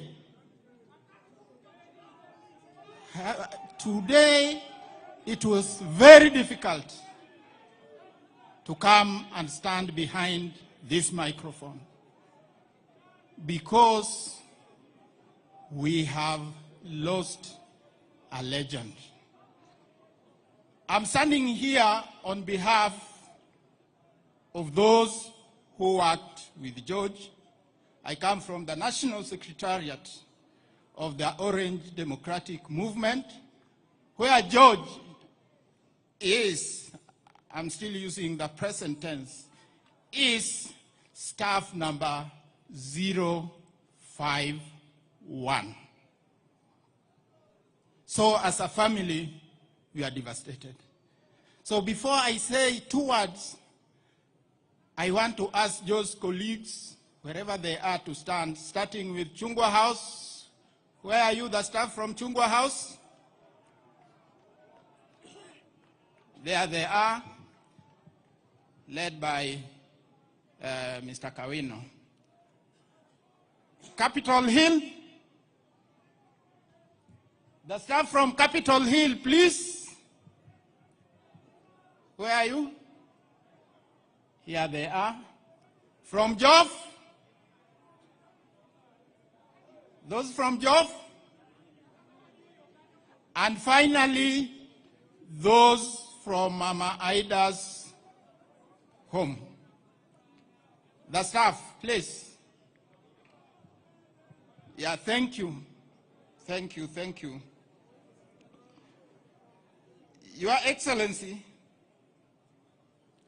the person we are sending off was a man of presence. He was always composed. ever aware, but most importantly, equipped with very sharp political instincts. And that is what made him an asset around Jacom. He's one person you can describe as having been very tough, yet also very friendly. George was never overbearing. However, ukifanya fujo, utaona. This is the person we are sending off. But most importantly, very human. At a personal level, I've known George for close to 34 years. From 1991, when I came back from the exile. I won't tell you where and what I was doing in exile. But when I came back, the late Jaramogi invited me to go and see him at Ajip House. Then we missed each other. Later he had to send his driver, who was also called Jaramogi, to take me to Spectre. And it is in that process that we met with George. The rest, as they say, is history. Finally, on occasion like this, people confess if they had your debt or you had their debt. As George goes, he left me with his debt, but which I'm boldly saying I'll not pay. This debt, from 4 years ago, George had spotted my dogs, and he wanted a dog. But because of the nature of his work, he took too long, and I gave that dog to somebody else. Later, that dog was keeping security at the airport. So at least when he came back, I told him, no, it's gone, but it's on national duty. He's a public officer. So I promised to give him another dog. Unfortunately, he's going before I gave him that dog. Fare thee well, word Seje. Asanteni. Makofi kwa Oduor'S. But join me in telling Oduor'S the following. George is gone, but his family is still here. Oduor'S, give that dog to Karen. Omie kozoki komie. Omie kozoki komie. Oduor'S, that dog, give to Karen, not just one, like two, to keep George's very beautiful home. For just 1 minute, on behalf of now the staff at Capitol Hill and the media team, Dennis Onyango, quickly, please, just 1 minute. Please, please, please, quickly.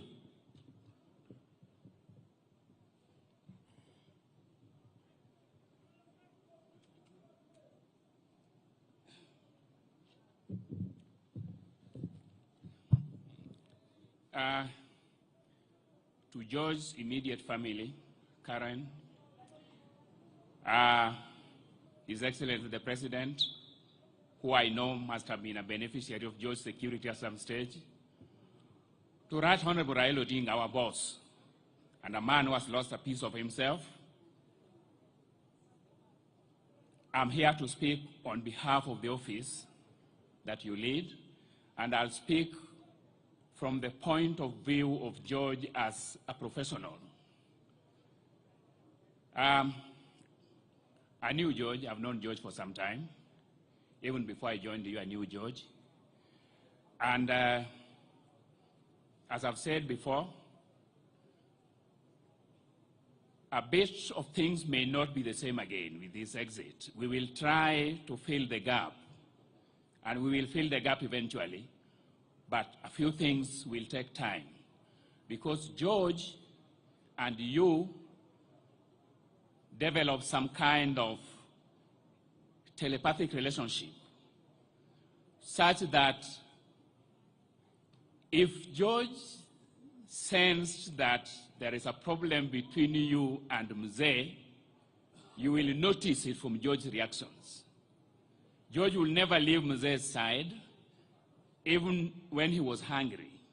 But when he felt that he needs to take a bite behind the scenes, he would be very careful to ask, come and stand in for me. And if you try to stand in for George, and you realize he was not allowing you to stand in for him, then you knew there's a problem. There are many things that George made work seamlessly. Some of those are things that you would not tell him, but which he would read from your body language. He would know that Mzee is struggling with this kind of decision, and he will call you and tell you, have you spoken to Mzee this morning? And you say, I don't need to talk to him. He tell you, call him. That time he knew there's something you are struggling with. George loved order. George loved decorum, and George loved sustaining an image of Mzee, so that if you looked like you are not fit to be around Mzee, he would whisper to your side and tell you never appear like this before again. On on the left-hand page of this, you see George in a red tie. I have this red tie. He left it with me.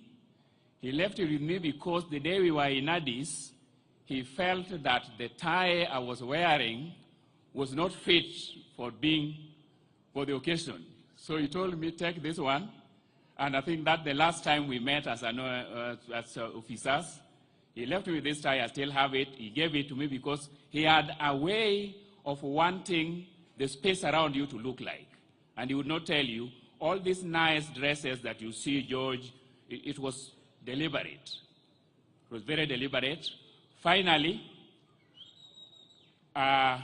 behind all the tough things that he did, George helped me sustain an image of you, because George was very friendly to a very special constituency called the media. When you had an occasion where I could not appear and I knew George was there, I was okay. You would tell him, please, of all the things the media get accused of, all they need is access. Facilitate their access to the boss, and we will be okay. And George did that. I will miss, on a light note, those occasions when we traveled abroad with George. And Mzee, you know, when we are there, out there with you, we don't sleep. Every footstep in the corridors, we assume is you leaving. So there are occasions when George heard footsteps in the corridors, would run out with a vest because he believes Mzee is leaving, only to come back and find you are actually asleep. And would laugh it off. We know those occasions when Mzee would feel disappointed by his staff, when we would say he has hit the roof, when everybody would freeze. In that freezing, only George would come back and tell people, now how long are you going to freeze here? Get away and go. So we'll miss that. We thank God for his life, and we thank you for everything that you have put into his life, and we assure you, we'll try to fill the gap. Thank you very much. Makofi kwa Dennis. Now we know Dennis Onyango only has one good tie, and it's a red one. George Oduor'S served as the Right Honorable Security, and his colleagues are right there. They may not speak now, but please just rise so that you are recognized. Please rise up. Those are Makofi Kwao. And that's only part of the Right Honorable Raila Odinga's security team. If you think they're all here, the person seated next to you might actually be part of that team. Tangainya. All the former members of parliament who are here, please rise up. I think the person who's come farthest is the former member of parliament from Molo, the Honorable Mungai. Makofi kwake. Honorable Mbeyu is also there. Yes. Asanteni sana. I even see Prof behind there. Allow me now, on behalf of all the friends of George Oduor', and we are all here as friends, but only one person will speak briefly on behalf of the friends, and that will be Silas Jakakimba. Please.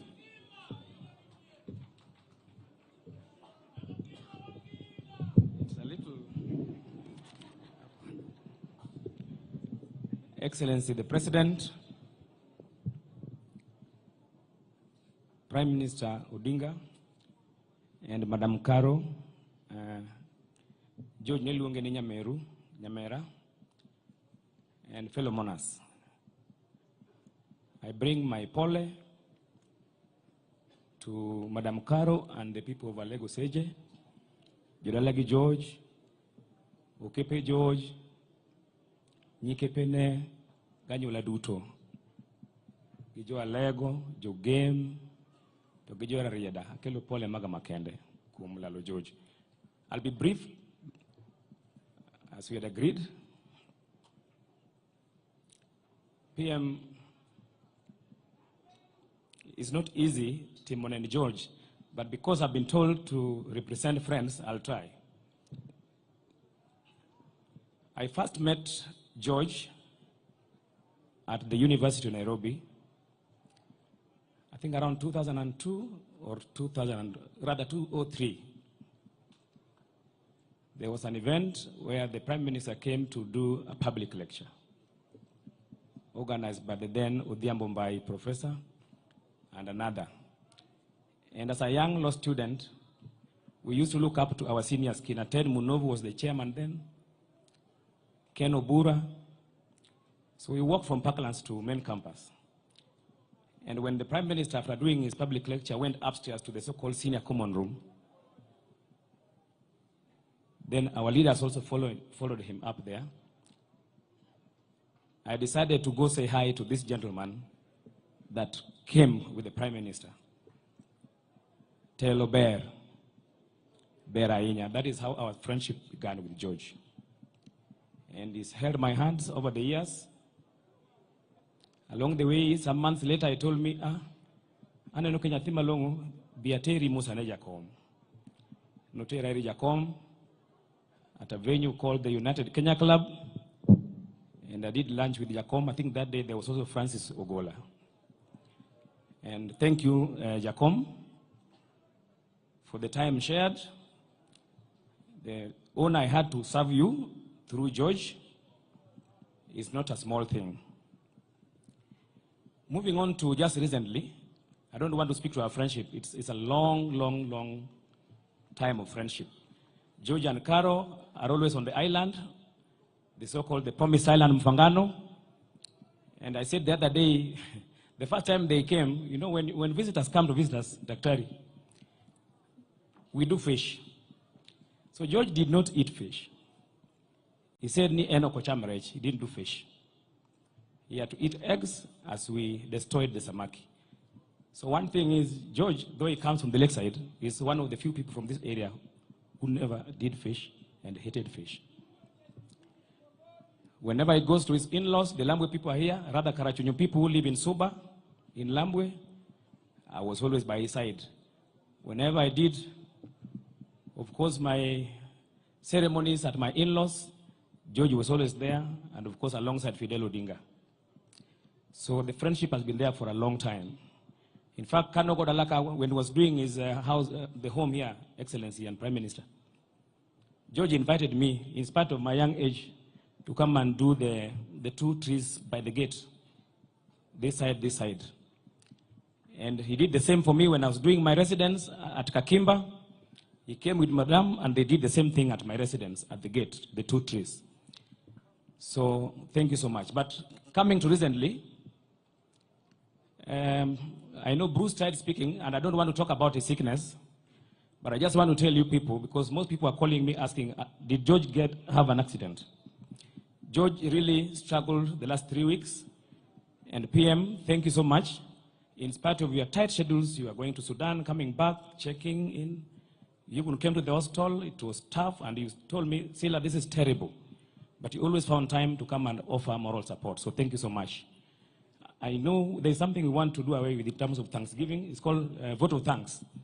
So thank you, Jacom, for everything and the moral support. You remember the day you came when he was in ICU, second time?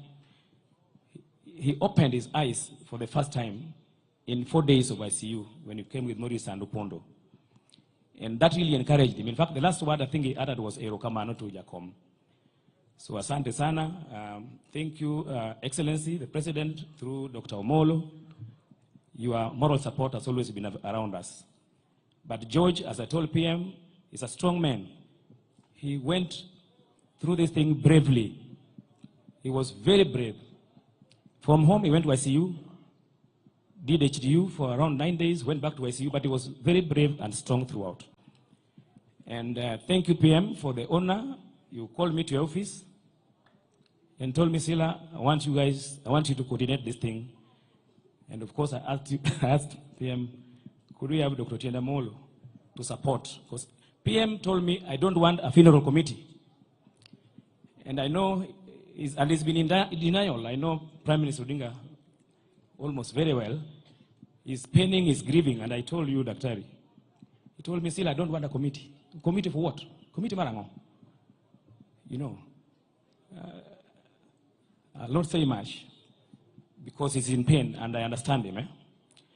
But he was gracious enough to allow us to have Daktari to handle this space. So asante sana for the honor to do this, and God bless you. On behalf of all friends, we say asanteni for the support. Bwana Yesu asifiwe. And the church, Bishop, thank you so much. Thank you so much. Thank you so much. God's relatives, mbarikiwe. Pastor Evelyn, you support Bwana Ruto. Thank you, Prime Minister and President. Thank you, Silas. Excellency, do not let Jakakimba mislead you that there's only one promised island. We have serious islands on Lake Victoria, and all of them are promised. Sorry, I forgot. There are colleagues that we served with at the Prime Minister's office, and they've been coming around, both at home, in the hospital, and here. Kasuku, Maina, and the entire team, even Dennis Onyango and Kina Ibrahim, you are still there. Your support is appreciated, and God bless you. We have the Luo Council of Elders. I want to invite our care, Jaduong Odungiranda, to come and speak. Samo Biro know all the members of the Luo Council of Elders, wherever you are, and all the elders from other tribes who are here, please be upstanding for recognition. All the members of the Luo Council of Elders. Jaduong Ayaga, who's the deputy care, why are you not standing? Pamnegi Uru. Mae care mar Luo. The care of the Luo in all the 12 countries that the Luos reside in. Thank you, Kero Dungiranda.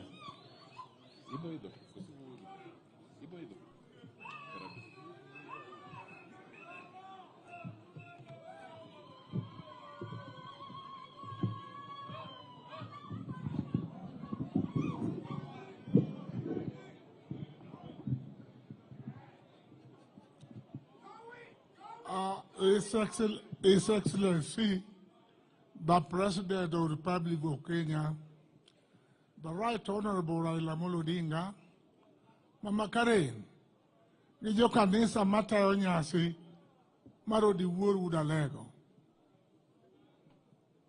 Adugo nuwero kamano, kecho miya dakika manok, muda chungo ka. Uluonga mani kecho en madaraka mamara, mar bedo ker mar oganda Luo. Jokanyanda mamoso utudo imore uru. Oganda Luo mamoso utudo imore uru. Satana sindwe. Satana sindwe. Erokamano moganda monor ka. Mobiro ko di wuor. Odi wuor ang'eyo. Kata okadhi kuyo matuta ng'eye. Agoni mos wunyalego marwito one of your best people. Alamo ni Nyasaye ni kacha soye. To miye nga machielo machalgo di wuor. Asegwedi. Alamo ni Nyasaye mone yudi another gentleman machalgo di wuor. Gikite gitimne duto. Odi wuor kanango romogo. Kawuokie jela. To koro jigombaka. To di wuor ok losi. Kata wach mamit manadi. Taduga ng'iyo bata to kodi ng'ani. En ang'amo ne nyiero to ji nyiero. Mani odi wuor. Wito ng'a maber. Nyasach polo. mondo kaw chunyi oket kama ber. An kod joga moko ka, jodongo duto, jaduong' mwa Tanzania, jaduong' mwa Mumias, jodong duto ae umalo dakika achiel kende. Maka jodong Luo Council of Elders, jodongo Mabondo ere, jodongo Siaya ere.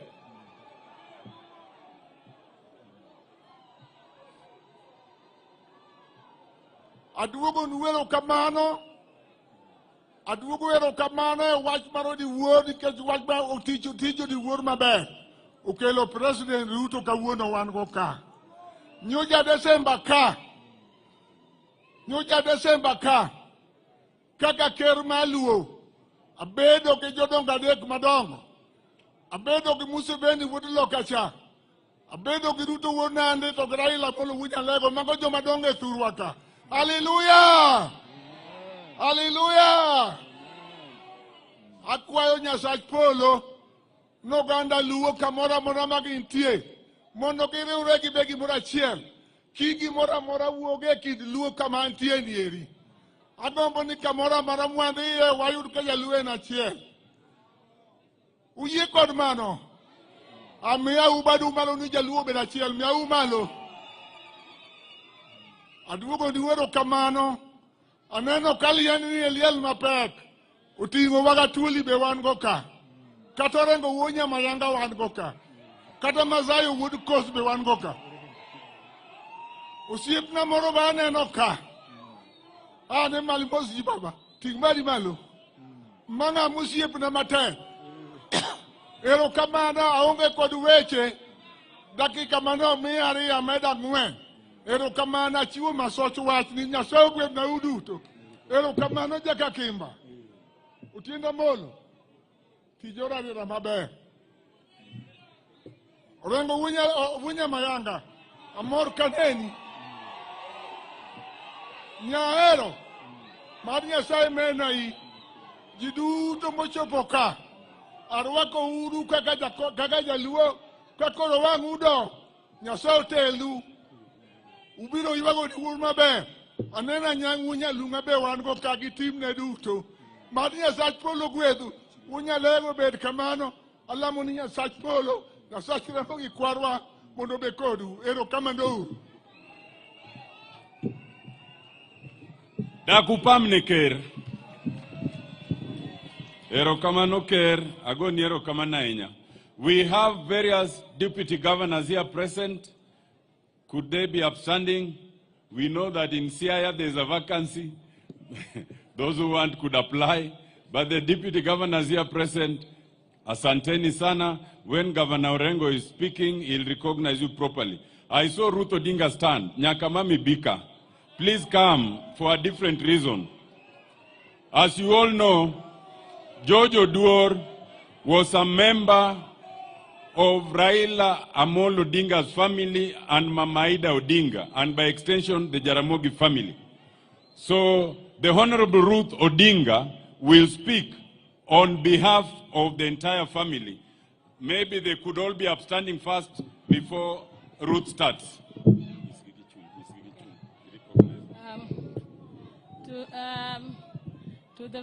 His Excellency the President, to the Right Honorable Raila Amolo Odinga, all protocols observed.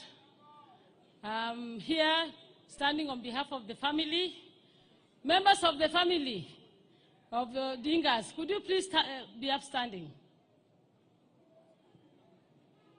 As you can see, we are all here.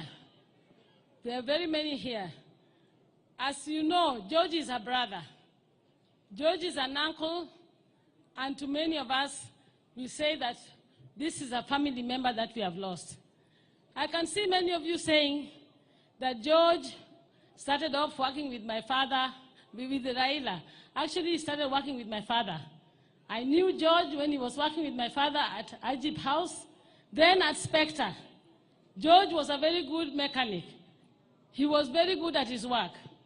But surprisingly enough, when he came over to start doing security, George was the best security we've ever had. As you can know, some of us, we always want, just like how you people want to be with Raila all the time, even as the family, we always want to be around Raila. And we would call, even when he needs his own privacy. Samoro nitie kata kane moro mabe no dire abindo kodwaro wach mar nyithindgi. Ok ni okodwaro to bende jakom be nitie gi time modwaro bedo kende. Jojo Oduor nong'e kaka ne deal kodwa. Ibro dhi me ng'ato koni kata kuma ne entie. Kama ne jakom nitie. Mi chopi. To Jojo ng'e ni jakom sano kaka nuwinjo kane owach ka gi Dennis. Ni okodwa neno usano entiere gi dish ne moro ma en go. Ibro doke ot ma angi realize mana ni okineno jakom kisedo gichope ot ma Jojo treat maber moloso kodi mongajo pachi mi dhi mokitima okineno jakom to samoro bende shida mi dhi neno nego no Jojo tiekoni. George ne miyo wabet ma onge wich kuot as family. Omiyo ang'e ni wawinjo lit. The gap ma Jojo weyo, I don't know who will feel. Jojo weyo kama duong'. Nyocha entiere gi kwe mabe kata kineno ka en gi jakom to en gi kwe. Tana wacho ni aka family amor ni wabedo ga kaka baba wanoketo wa ni kama jotije wanitie wahero ga bedo gi jotije wago kata gi kendo kara nang'e ichon Ajib House pod ang'e nyaka sani be an manan kodi aparo ni the last breath mane Jojo kao an manan kodi osiptal bende ne doctor wuondo wa ni George pod ngima to kala Jojo sewewa maka wuok kalore lift to kachopo oko to karogo chana ni Jojo wewa jogo ne manage wa wan kodi anachako kodi kwa tindo pod wabo mna bedo kodi joko dingo kwega jogi Nyasaye mondo medu budongi kwe. Thank you.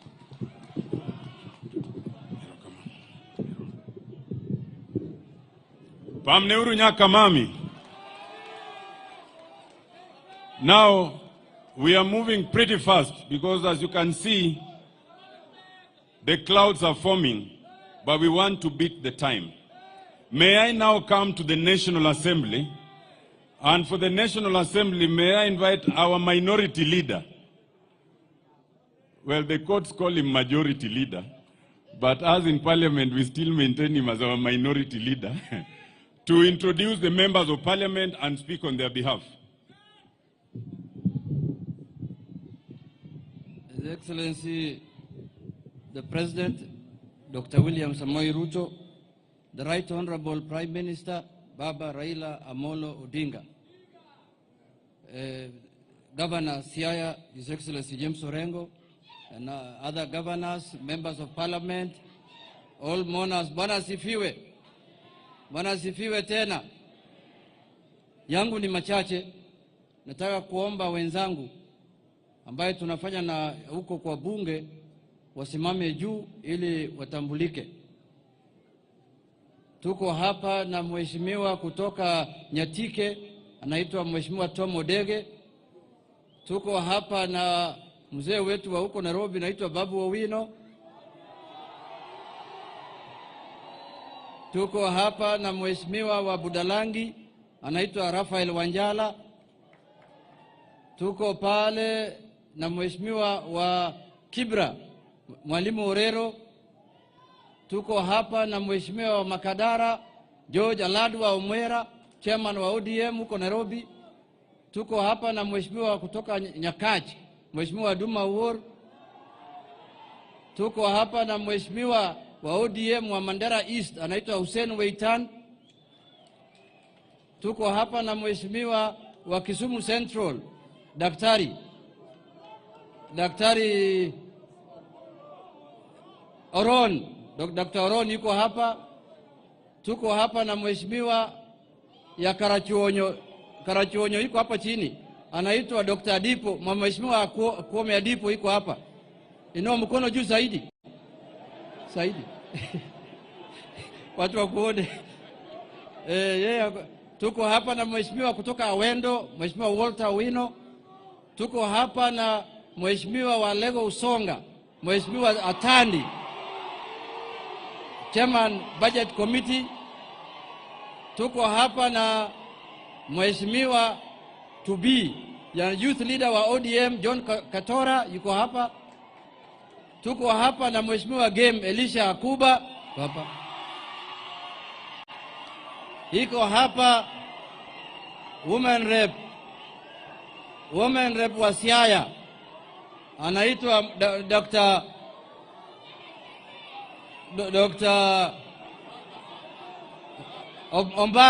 Ombaka. Tuko hapa na mheshimiwa ndi wa Wood Chief yuko hapa.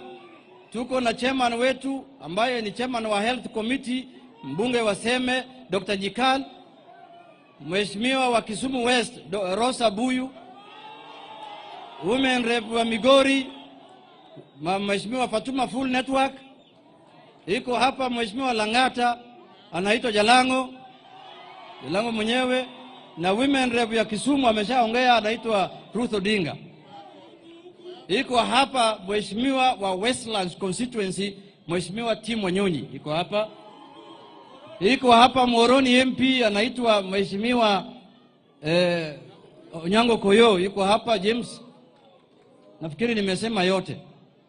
Sasa kwa sababu ya time nataka kuomba mheshimiwa Senator Minority Leader ya Senate akuja tambue senators mwenzake, na anaweza ita Dr. Oburu na mwingine wakuja waseme machache. Unajua ofisi yangu iko kwa katiba article 108. Sasa yangu ni kubwa kidogo zaidi.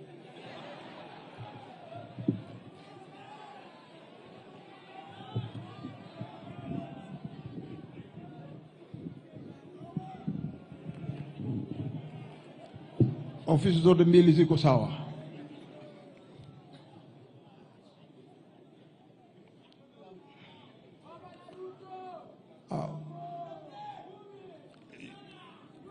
Mheshimiwa Rais Daktari William Ruto, Baba Raila Odinga, Mama Karen, wabunge wote walioko hapa wa Senate na wale wengine wa bunge la kitaifa, ndugu zangu wote ma MCAs, waheshimiwa magavana, Bwana asifiwe. Kitu cha kwanza nataka kuchukua nafasi hii niweze kuwajulisha wale ndugu zangu maseneta walioko hapa. Tafadhalini maseneta mlioko hapa popote mlipo, kama mnaweza kusimama tu ili tuweze kuwajulisha. Wa kwanza kwa upande wangu wa kulia ni Senator Moses Otieno Kajwang Jr. ambaye ni senator wa Homa Bay. Tuko na senator pale nyuma, ndugu yangu mdogo anaitwa Eddie Okech, yeye ni senator wa Migori.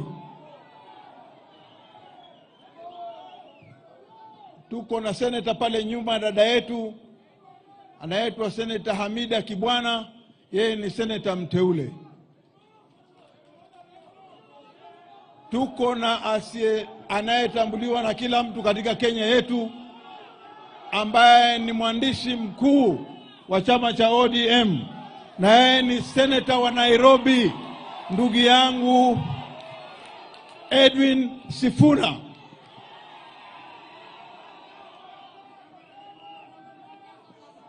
Tuko na ndugu yangu hapa ambaye ni deputy party leader, ndugu yangu Godfrey Osotsi ambaye ni senator wetu wa Vihiga.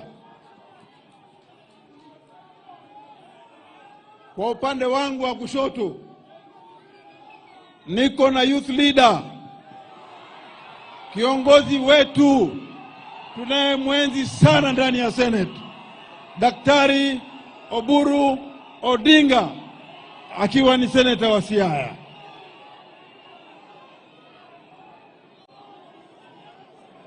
Sioni senator mwingine, kwa hiyo nafikiri hao ndio waliofika. Baba Raila Odinga, najua wakati huu ni wakati mgumu sana kwako. Najua ni wakati ambao uko na sumazi kubwa, lakini tunakuweka mbele ya Mwenyezi Mungu tukijua ya kwamba mtihani huu japokuwa ni mkubwa, wewe na familia na ndugu zangu ambao ni watoto wako katika familia kubwa ya Jaramogi Odinga, Mungu atawapatia nguvu na faraja ili muweze kupita mtihani huu kwa huyu ndugu ambaye tumepoteza. Kwa mama Karen, pole sana mama kwa kifo, lakini tunajua Mwenyezi Mungu yuko na sote pia tutaweza kukuweka mbele ya Mwenyezi Mungu ili uweze kupita mtihani huu mgumu wakati huu. Mimi nataka kuachilia hapo nikisema ya kwamba ndugu yangu Junet njoo ili uendelee na ratiba. Asanteni sana. Asante sana kiongozi wetu wa Senate, Mheshimiwa Senator. Yangu ni machache. Nataka kutoa rambirambi yangu kwanza kwa familia ya rafiki yangu George Oduor na mama Karen. Mimi George alikuwa rafiki yangu sana. Alikuwa ni mtu ambaye tulikuwa tunawasiliana kila siku kwa sababu ya anafanya kazi na kiongozi wetu baba Raila Odinga. Mimi nimetoka naye mbali. Wakati nilikuwa nimeingia siasa, nikiwa meya ndio nimejuana na yeye. Nimetembelea kwake nyumbani, tumepikiwa chakula na mama Karen, tumekula kwake. Alikuwa mtu ambaye rafiki yangu sana na mtu ambaye namtambua kwa ukarimu sana. Ya pili, Mheshimiwa wakubwa wenzangu, baba na president, ni ya kwamba George alikuwa ametusaidia sisi wenyewe akiwa kwa baba kisiasa. Unajua Mheshimiwa Rais, kwa siasa kuna thermometers ya kupima naye joto. Thermometer ya Kenyan politics vile unajua ni baba. Yeye ndio anaweka chini, yeye ndio anaweka juu. Yeye ndio anapima temperature ya siasa ya Kenya. Mheshimiwa Rais, na ile thermometer tulikuwa tunatumia karibu na baba ilikuwa George. Unapigia George unauliza yeye, naweza ongea na baba saa hii? Unaona mood iko namna gani? Hali akisema George ngoja kwanza, unangoja. Sasa tumepoteza thermometer kubwa sana katika area ya baba. I will personally miss his charming voice. Akinipigia simu nikiwa bunge, ananiambia mheshimiwa mzee anakutafuta. He used to tell me like that, then I tried looking for baba after that. But having said, Mheshimiwa Rais, jambo la kwanza baba, mimi kama kiongozi huko National Assembly, nimesikia vile umeongea Mombasa, tena nimesikia vile umeongea jana hapa Siaya, kwa mambo ambaye najua unaipenda sana ya devolution. Sisi kama watu wa National Assembly, sasa tunaitisha ceasefire. Sisi tunataka kuacha sasa vita.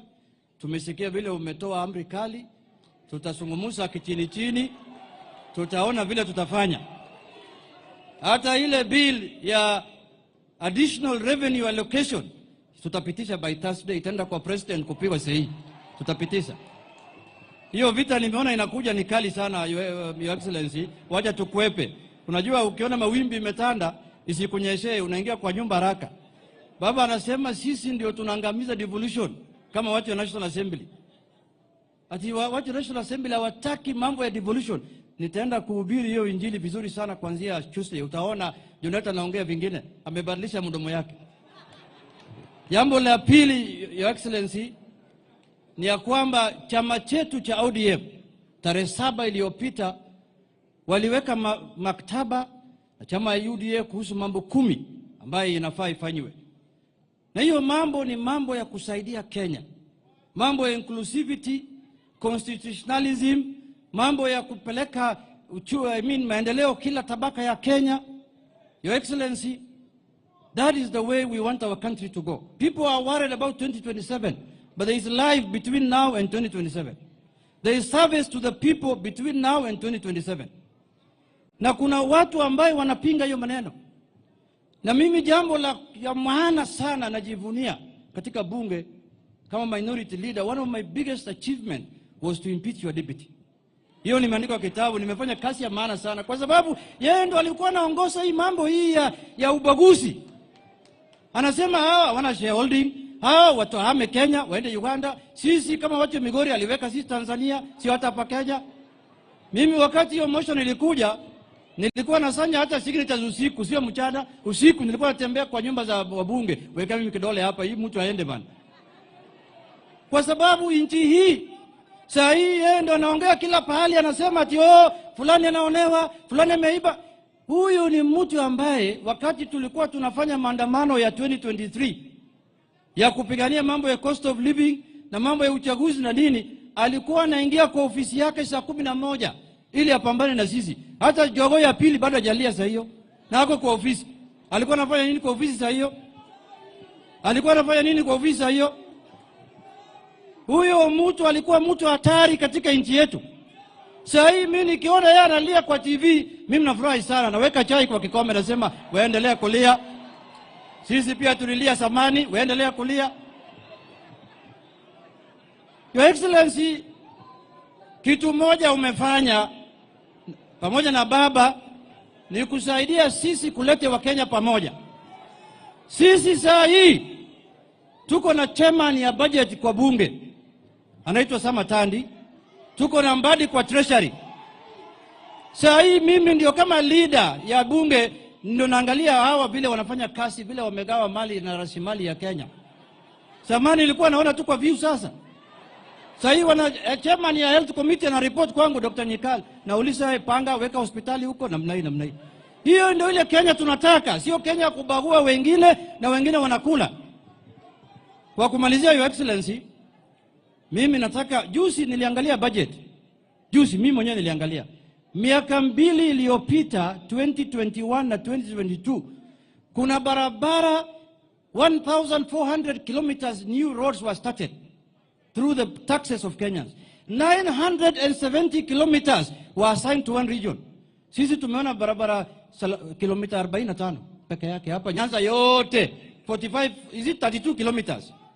Na anaweza kubali, na ushuru ikisanywa inasanywa kwa kila mtu, haibaguliwi. Waseme watu fulani msitoe ushuru kwa sababu maendeleo haikuji kwenu, inasanywa kwa kila mtu. Si nyinyi mnalipa ushuru? Hii mambo ya ubaguzi ya kugawa rasilimali ya nchi lazima ikome na lazima ikwishe katika nchi yetu. Na mtu yoyote atakuwa na tabia kama ya Rigathi Gachagua, impeachment inakuja. Uwe minister, uwe deputy ingine, uwe sijui nani, wembe ni ule ule tu. Sasa hii tunataka mambo ya Wakenya kukuja pamoja. Kila region ya nchi yetu wapate maendeleo. Kila 47 counties yote wapate maendeleo. Kwa hiyo machache, Your Excellency, sasa mambo nimeona experts yetu iko hapo. Mambo ni broad based. Hapa mbele tutaona vile mambo itaenda. Mungu akubali. Asante sana. Mungu abariki.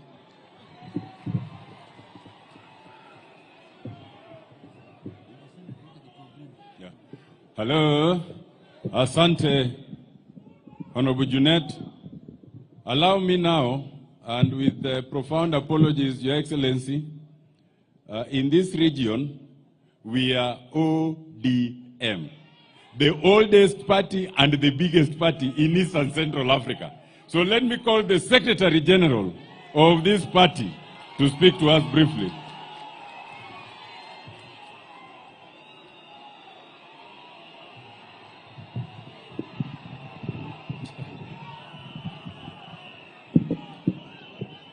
Haya, asanteni sana.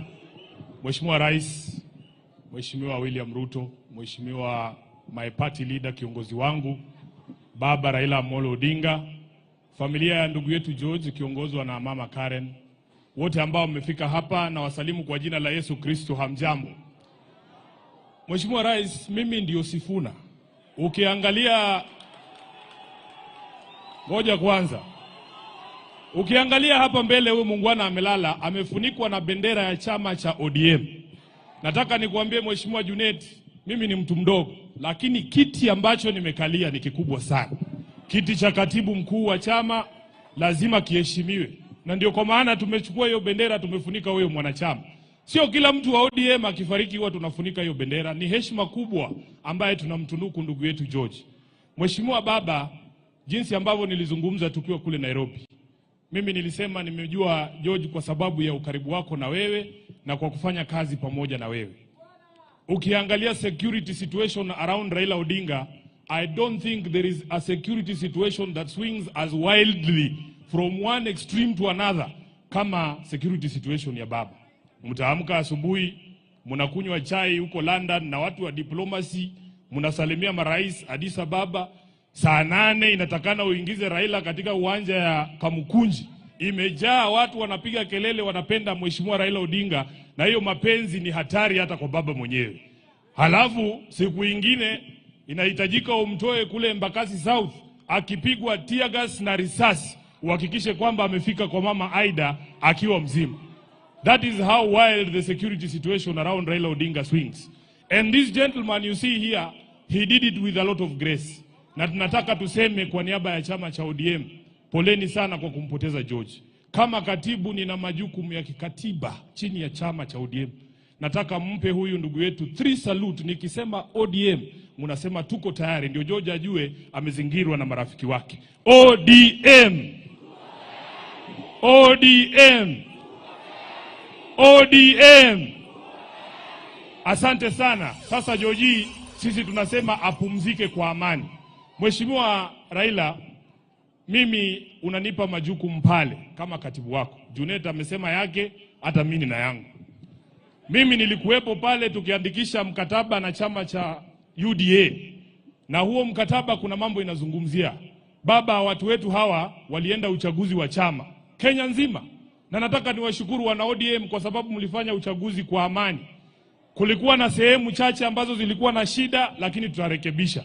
Lakini Mheshimiwa Raila, wiki moja kabla tufanye huu uchaguzi, nilipokea barua kutoka kwa msajili wa vyama. Msajili wa vyama ananiambia amekata bajeti ya chama cha ODM kwa shilingi milioni 42. Inafanya kazi yetu kama viongozi wa chama kuwa ngumu sana. Na huo mkataba tuliandikisha ulikuwa unasema, Mheshimiwa Rais, kwamba tuheshimu sheria ikiwemo sheria ya vyama. Mimi nataka kukuomba, kwa sababu tumeambiwa ati siku hizi treasury inalala sindo. Sijui chairman ya budget ako hapa ni mtu ya ODM. Mheshimiwa Junet, wakati unaangalia hiyo mabudget, tafadhali wekea wanachama wa ODM pesa yao chini ya sheria vile ambavyo inahitajika. Jambo la pili Mheshimiwa Raila, chini ya huo mkataba tulisema county zetu zipate 450 billion Kenya shillings. Nimesikia fununu Junet, nyinyi mnapendekeza kwenye National Assembly 405. Tulisema 450, sio 405. Tafadhali kaa urekebishe hapo, mambo itakuwa sawa. Ya mwisho Mheshimiwa Rais, Bishop ametuambia hapa kwamba kazi yako ni ngumu sana. Na mimi nakubaliana na yeye, hata mimi saa nyingine huwa najiuliza vile wewe unalala. Lakini kuna zingine Mheshimiwa Rais, wanasema Waswahili, mwiba wa kujidunga hauambiwi pole. Kuna watu kwa serikali yako kazi yao ni kushika handball kila siku. Sasa kama hii drama yote tumeona Nakuru, ati watoto wanakatazwa kufanya mchezo, sijui wanapigwa tear gas, sijui wanafukuzwa. Hiyo ni mwiba wa kujidunga Mheshimiwa Rais. Wale ambao wanahusika na kufanya kazi yako ikuwe ngumu, read them the riot act, kwa sababu tunajua kazi yako ni ngumu zaidi, wasifanye ikuwe ngumu zaidi.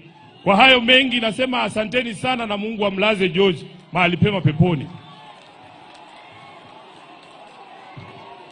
Asante, thank you SG Sifuna. Allow me, Your Excellency, to thank the security forces, the police in this region, from the region to the county to the sub-county, have done a splendid job, not just today, but since George died. We want to thank them. Here we have formal security and informal security. There are friends of Raila who come from far, including Mike Makerena all the way from Meru. We recognize you. Allow me now to invite the only orphan in this region, the youth leader, the Senator of Siaya, Honorable Dr. Odinga, to come and render his eulogy. Iluongeni Atar.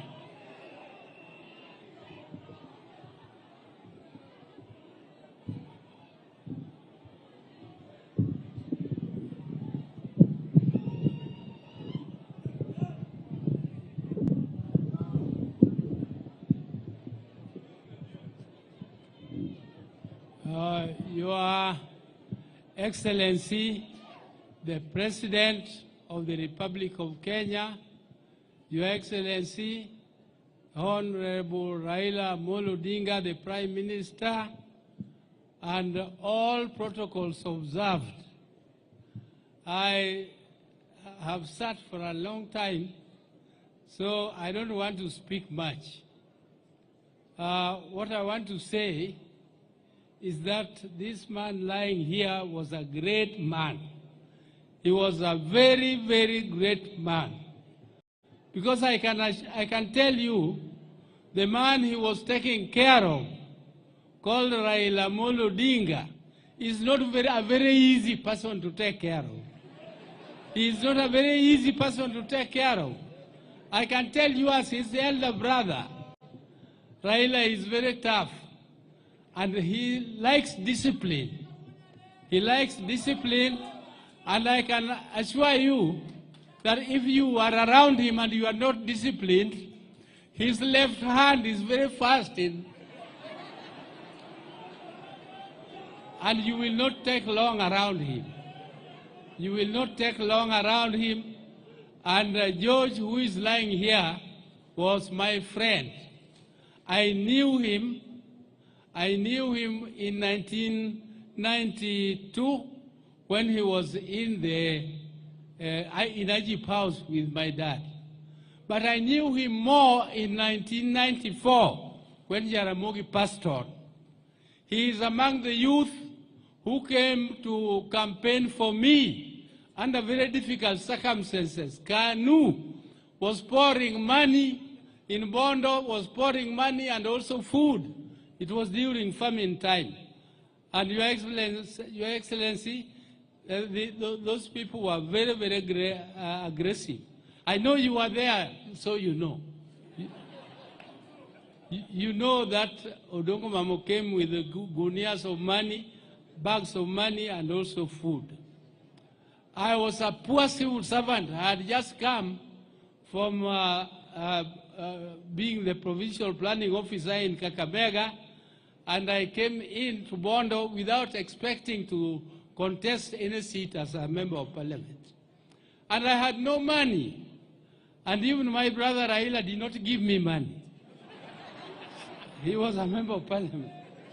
Nobody gave me money, but Oduor'S came, and he was with Nyam Nyam and others, and Agunyo.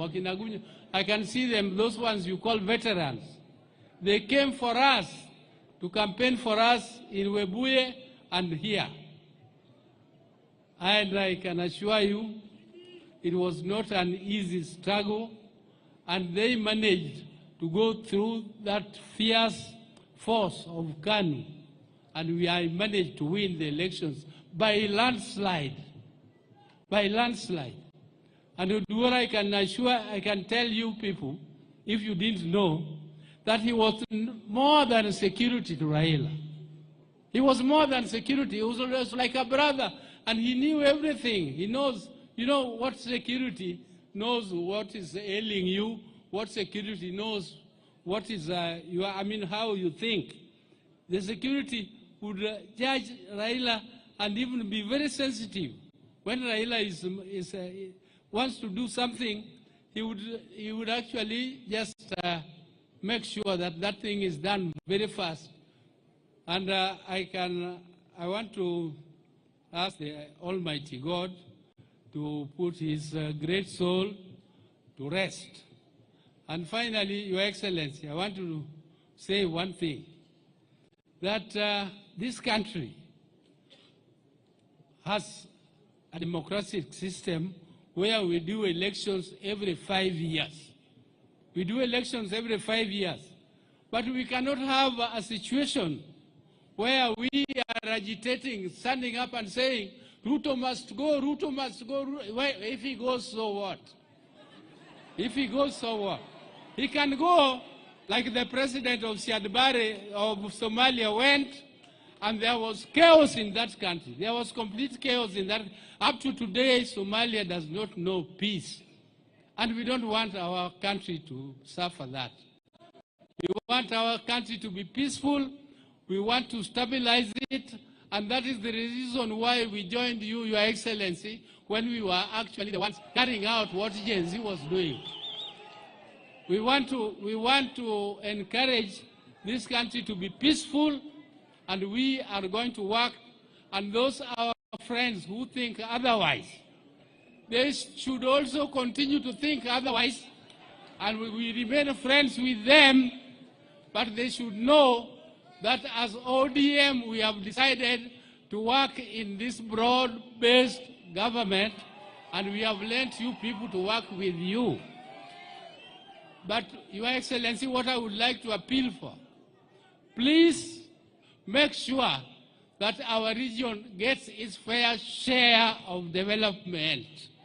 Let us get our fair share of development, and those people who think that we are taking their share from the mountain, we are not taking your share. Kenya is so big, and we are only eating our share. Mr. President, give us our share, not theirs. If they want to come, let them come. So Mr. President, I don't want to say more.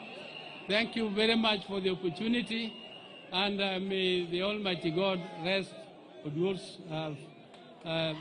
body in peace, and also have everlasting peace for his family. Thank you, Karen, and thank you, everyone.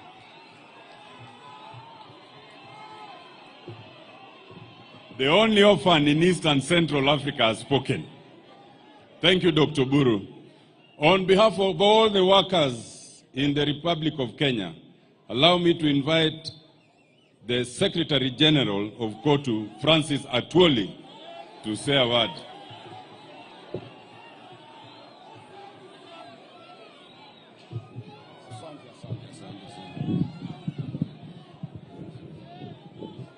Thank you very much. Nitakuwa kwa ufupi sana kwa ajili wakati umeenda. Rais na mheshimiwa shemegi yangu the Right Honorable Raila Odinga na waheshimiwa wote, mimi nataka kuwa kwa ufupi sana. Jambo la kwanza, nataka kushukuru wewe rais kwa kupata time kuja kwa mazishi ya George. Mimi nimepata nafasi ya kuserve presidents wa Kenya wote since independence. Nimeona serikali ya Kenyatta, mzee founding father of this nation. Nimeona serikali ya Moi, baada tulikaa naye 24 years. Nimeona serikali ya Kibaki, nimeona serikali ya Uhuru, na nimeona serikali yako. Na labda serikali yako ndio mimi nitaserve ya mwisho, na alafu nirudi kule Huisera. Nataka kusema hivi, sio wote kwa hawa ma-president nimeona moja angelikuja matanga kama ya George. To be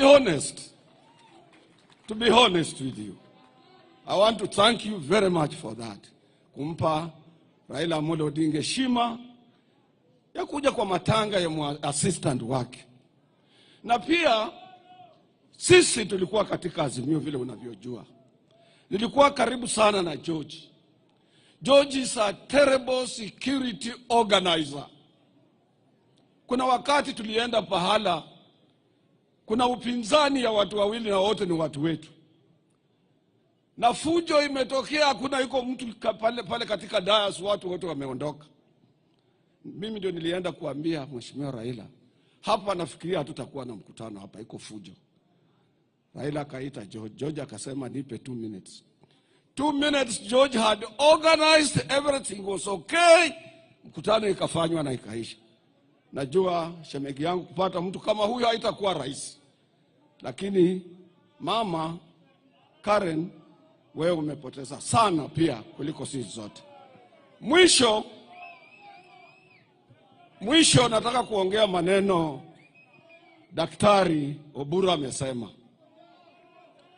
Kuna mzungu mmoja amekuja juzi kule Mbakasi. Huyu mzungu kuingia kwa tax, yule driver wa tax anamwambia Ruto must go.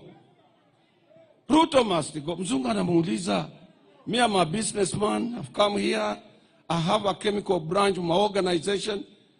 Where do you want me to go? Because mzungu hajui ni yeye anaambiwa he must go. Ninataka kuuliza wa Kenya, wacha tujaribu kuwa patriotic. Tupende nchi hii. Maneno ikiharibika katika, na mimi nataka kushukuru shemegi yangu Raila Amolo Odinga.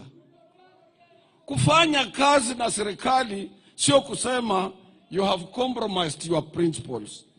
Nchi hii ni kubwa. I'm appealing to Kenyans, ni lazima tuje pamoja tulinde nchi hii.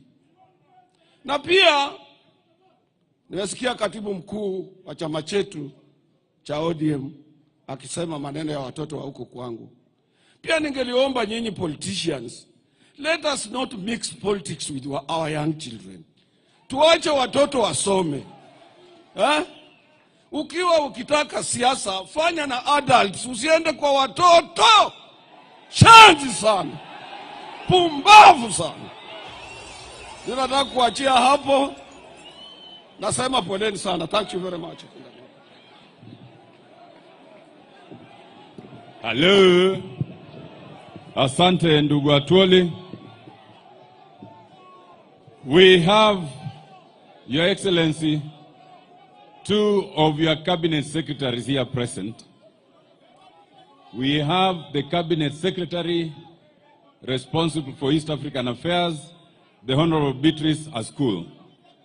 And we have the cabinet secretary responsible for energy from our very own country, the Honorable Opiyo Wandayi.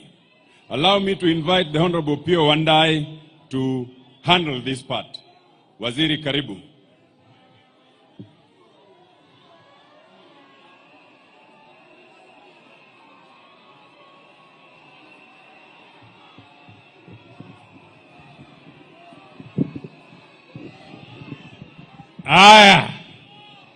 Your Excellency, the President, Daktari William Samoei Ruto, na hiyo mvua ni ishara ya baraka kubwa sana. Your Excellency, Prime Minister Raila Amolo Odinga, Mama Karen, and fellow mourners, I will be extremely brief. But before I proceed, allow me to introduce my sister, the Cabinet Secretary for East Africa Community, ASAL, and Regional Development, the Honorable Beatrice Askul. Aje tuapa mbele awasalimie.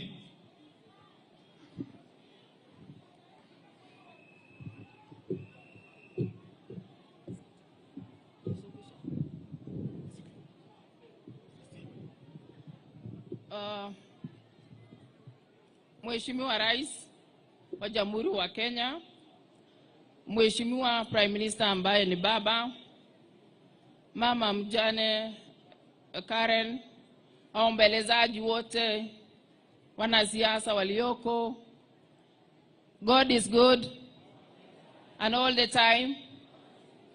Mimi naitwa Beatrice Askul, ni Cabinet Secretary wa East Africa Community Affairs, ASAL and Regional Development.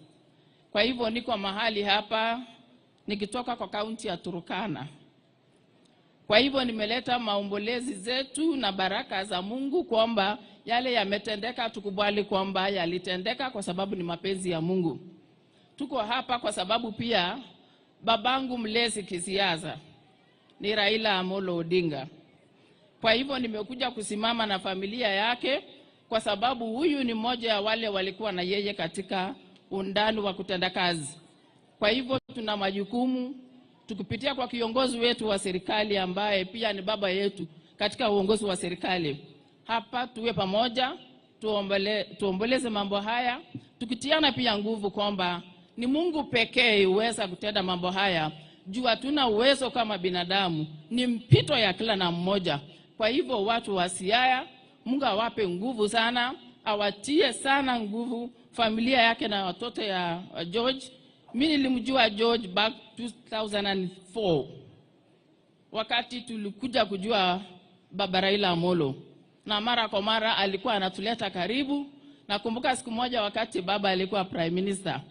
Ikawa kwamba kuna mlolongo hapo kupata baba si rahisi. Ikawa kwamba nimekuja na Mheshimiwa Imana kutoka Turkana. Wakati huo nilikuwa Secretary General wa chama kwa kaunti. Mheshimiwa Imana alikuwa chama. Ikawa ngumu sisi kupata baba. Ikawa kwamba tumetext message kwa baba kwamba sisi tumetoka Turkana, tulifika hapa saa 3 asubuhi mpaka saa hizi hatujawahi kukupata.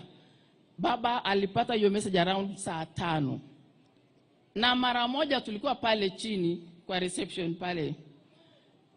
Tulipata mtu ametumwa mara moja kutuchukua.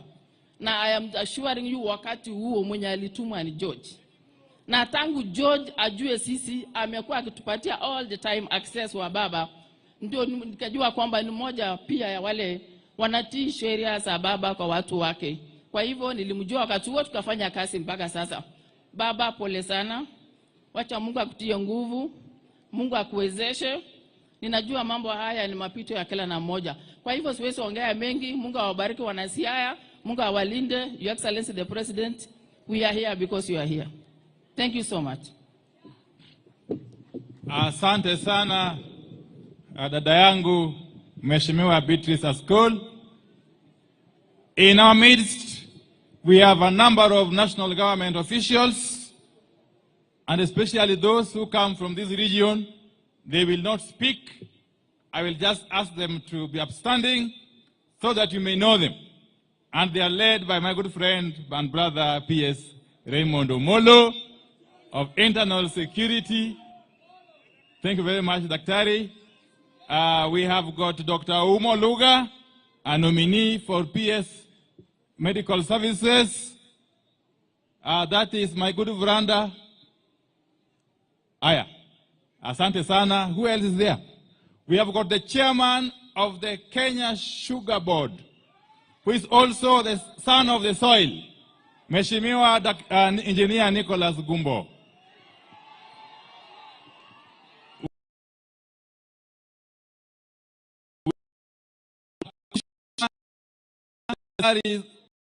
And Remuneration Committee, Mr. Odari Jalango Midiwo, and many others. Many others. Let me say this, and very, very briefly so, because as it is customary, as cabinet secretaries, we don't make speeches in the presence of the president. But let me say this, that the man lying there was a great man. Because a lot has been said about George, which I can confirm is true. I knew George in 1991, when I was a young university student in Nairobi. And George, amongst other colleagues of his, were then the youth of Baba and of course Jaramogi Oginga Odinga. So we worked very closely with George and his compatriots, those of us who are from the university as students, and George and his compatriots, whom I would have referred to as the combatants in the then movement. We consider ourselves as the think tank. But we worked very closely together. We had a very seamless blending. Very seamless blending. This George was a very calm person. But earlier on, he was very aggressive. I think in his earlier days. And very alert. I remember one day, Your Excellency, when we were in Thika Stadium, that was sometime in 1996, as members of Ford Kenya then. The infamous Ford Kenya meeting at Thika Stadium, when there were divisions in the party, and we found ourselves in Thika trying to resolve the stalemate. We were faced by a very aggressive group that had obvious support of the police. And on our side, we remained extremely vulnerable. I, together with Baba and the rest. George, on that particular day, demonstrated utmost bravery and actually saved the day, because otherwise a lot of damage would have been done. Fast forward, Your Excellency, I found myself with George. You know, those days when you were youth, under Baba, being arrested was customary, was normal. You would be arrested every other day. But one time, Your Excellency, I think that was now in 1997, when we were clamoring for reforms as young people, and under Baba and his compatriots. I found myself arrested together with George. And we spent with him almost 10 days at Kilimali police station. Those days, there was no time limit for being incarcerated in police station. You could even stay there forever, under the old constitution. We stayed with George for about 10 days at Kilimani. Later on, we found ourselves in Kamukunji police station, and eventually, we found ourselves in Kamiti, where we stayed with George alongside other comrades of his, like Lumumba Wade, who spoke here earlier on. In Kamiti, Your Excellency, we stayed for about 5 months with George. And George remained very, very firm and committed. One thing I want to say is that most of us who have worked closely under Baba, those of us who have been through the Baba School of Mentorship, one thing we have been taught is to maintain confidentiality. One thing we have been taught under Baba is to maintain confidentiality and to keep secrets. Your Excellency, these days I get surprised when people come out and say, oh, when I was serving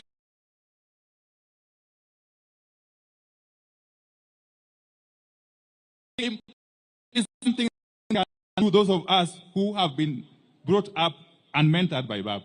Because we have been taught that you must maintain confidentiality. You must maintain confidentiality. Your Excellency, let me say this, that as we send off George today, we must appreciate the gains that we have made as a country. As a country. And I must thank Baba Raila Odinga, for accepting to work closely with you, Your Excellency, to unite this country. Your Excellency,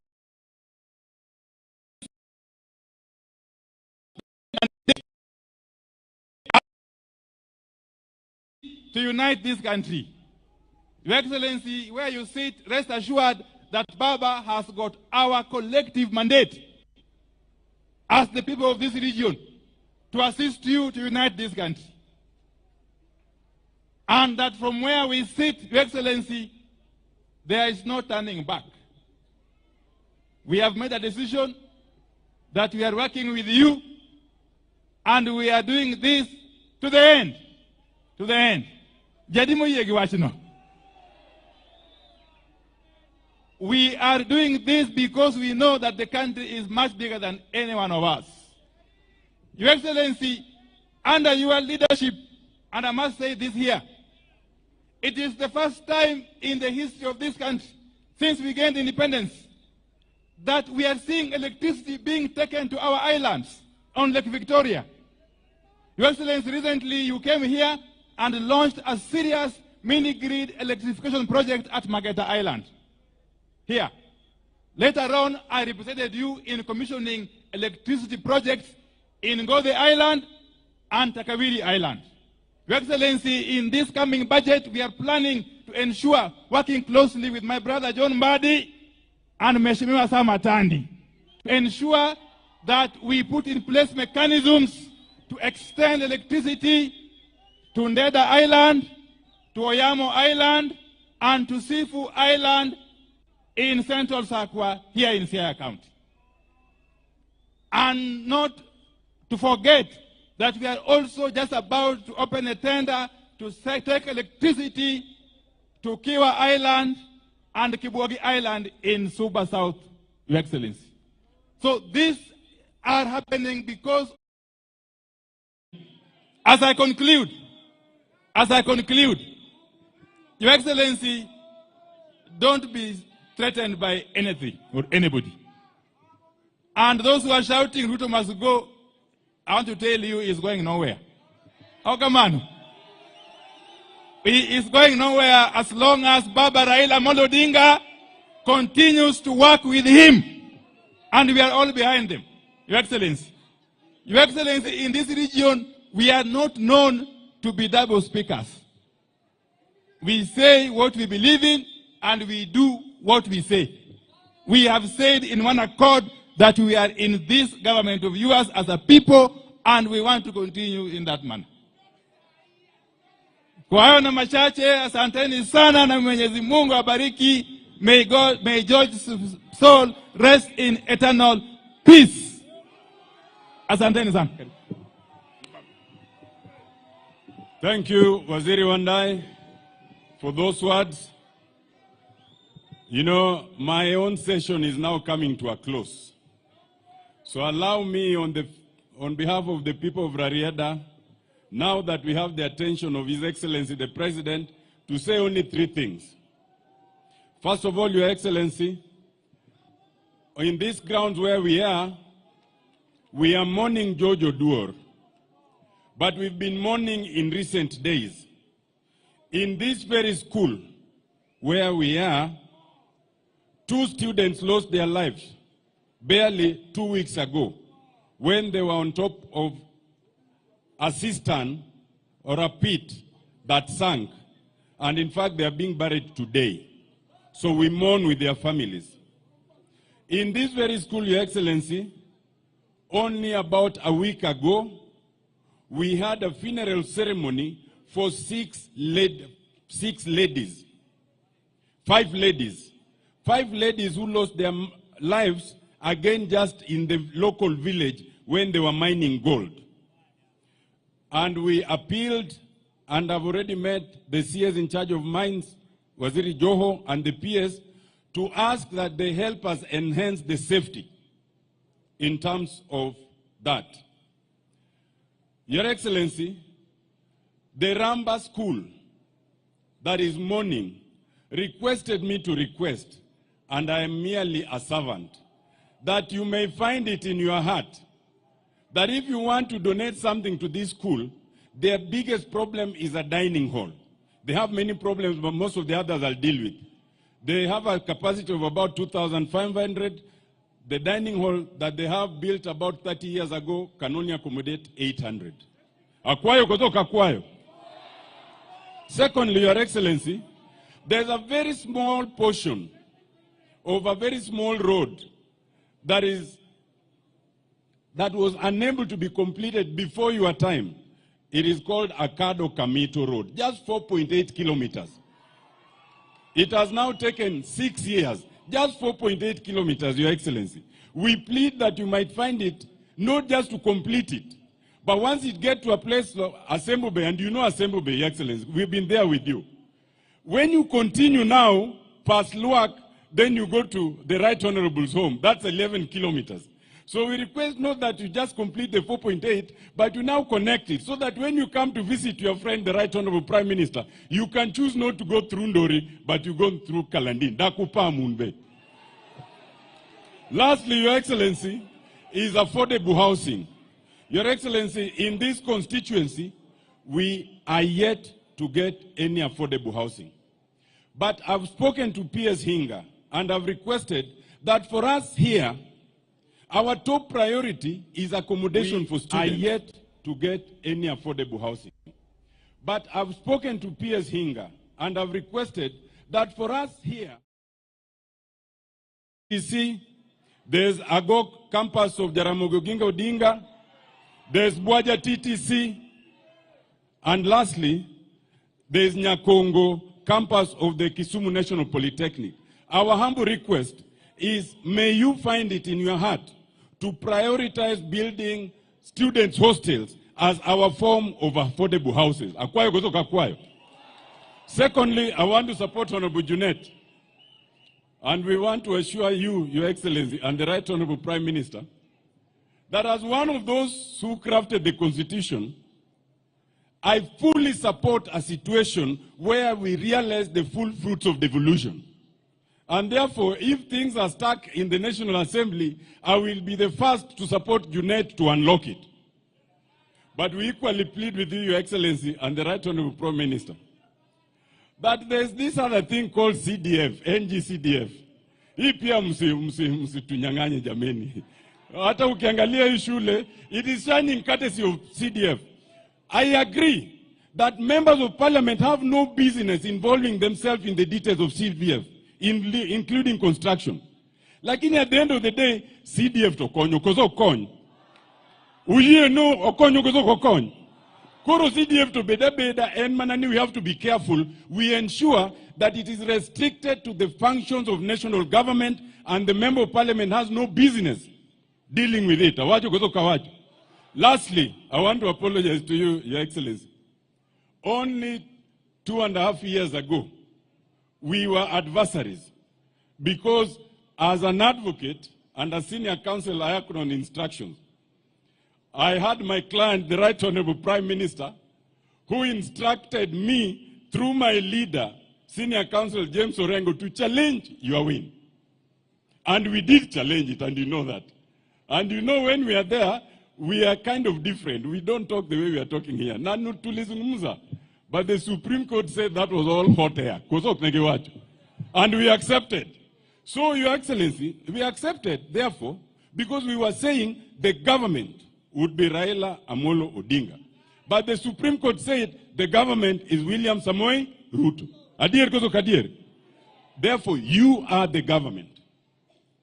I thank you for accommodating us in your government. And the distinction, therefore, is we are not the government, but we are in government, courtesy of your accommodation. We are in government because we have donated experts like Opio and I to work with you. And we thank you for that. Uwinjo kimawa chokozo kuwinjo. Awacho niya. Kikngato watni wan sirikal. Lakini wan sirikal. Uwinja kozo kuwinja. And for that reason, we beg that you give a little leeway to Waziri Wandai, Waziri Mbadi, Waziri Askul, and others. Because in this region, we have suffered discrimination for 60 years. So Dr. Buru said that give everyone their due. But you know, if you get 2 children, one who is already full and the other is hungry, you can't give them equally. The one who's hungry unapatia mingi kidogo by way of what's called affirmative action. So hata Wandai, Mbadi na wengine wakifanya affirmative action, Your Excellency, uangalie tu na macho ya upole. Awacho kuzo kawacho. Allow me now to invite the governor of Siaya, His Excellency James Agri Orengo, to take over from here.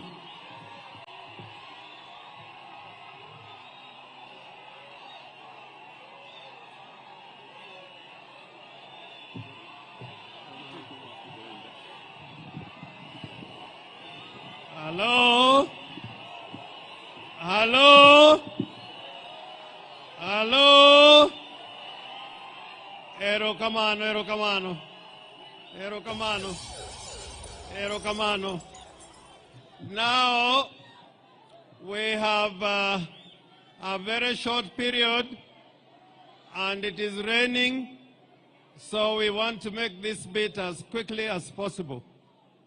And Your Excellency, the President of the Republic of Kenya, Your Excellency Raila Amolo Odinga, Mama Karen and the family and the leadership that are here. Now it is my role to call upon a few people to speak, but I'll start by calling upon Honorable Wajakoya, 1 minute only, and then I'll call the governors.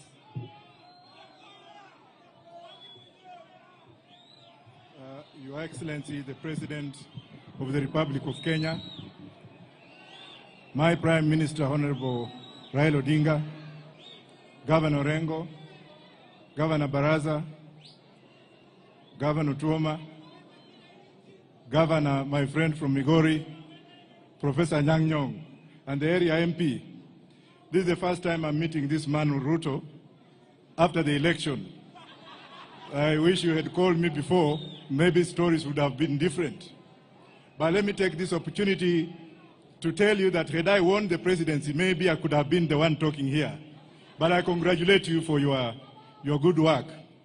The only thing I have to say, because I've been given 2 minutes, I will say 2 things. Number one, devolution. Governors are suffering. Governors do not have money. The monies have not been sent to these people. Governors are borrowing to pay their employees. Governors are really being faced with the problem of not paying contractors. please release money for devolution. That devolution was brought by the Right Honorable Raila Odinga. Secondly, I would like you, Mr. President, and I recognize you, I would like you that when you go back home today, I want you to think the way I would have thought if I was the president. Go and call Butere girls and their principal to State House, have tea with them. Tell them thank you, and then visit their school, harmonize relationship with the school kids. Otherwise, watoto wadogo saa hizi wanakuchukia because of the mistake that was done by your juniors. Correct them. You are my president. You have the sword of power, and you can lead the country if you have both of us. Madam George, Madam George, it's George that made me closer to Jacom. There are some people who had blocked me, and I've stayed with Jacom in Britain. I've stayed with Jacom's family, including the sister in UK. But when I came back, there was that buffer zone. It is this man who made me see Jacom, and then we blossomed. Finally, Governor Orengo, Inosiopna. Orengo, you have played a big role in my education. Orengo, you have played a big role in democratization of this country. Orengo, you have played a big role in doing what we have. May I take this opportunity to go and sit down to thank Baba. If you did not do what you did, this country would have burned. But we don't want to burn this country, Mr. President. I want you to go and tell Farouk and group, waambie wakae chini. Because this country is bigger than them. You are my president. Then I'll come and have tea with you. Thank you very much. Thank you, thank you, thank you. Now it is my honor and privilege to call the governors to come here and introduce themselves. Time is not on our side. Can I start with the order in which you are sitting? Governor Baraza, Governor Otuoma, Governor Ochilo, Governor Anyang' Nyong'o, and Governor Gladys Wanga.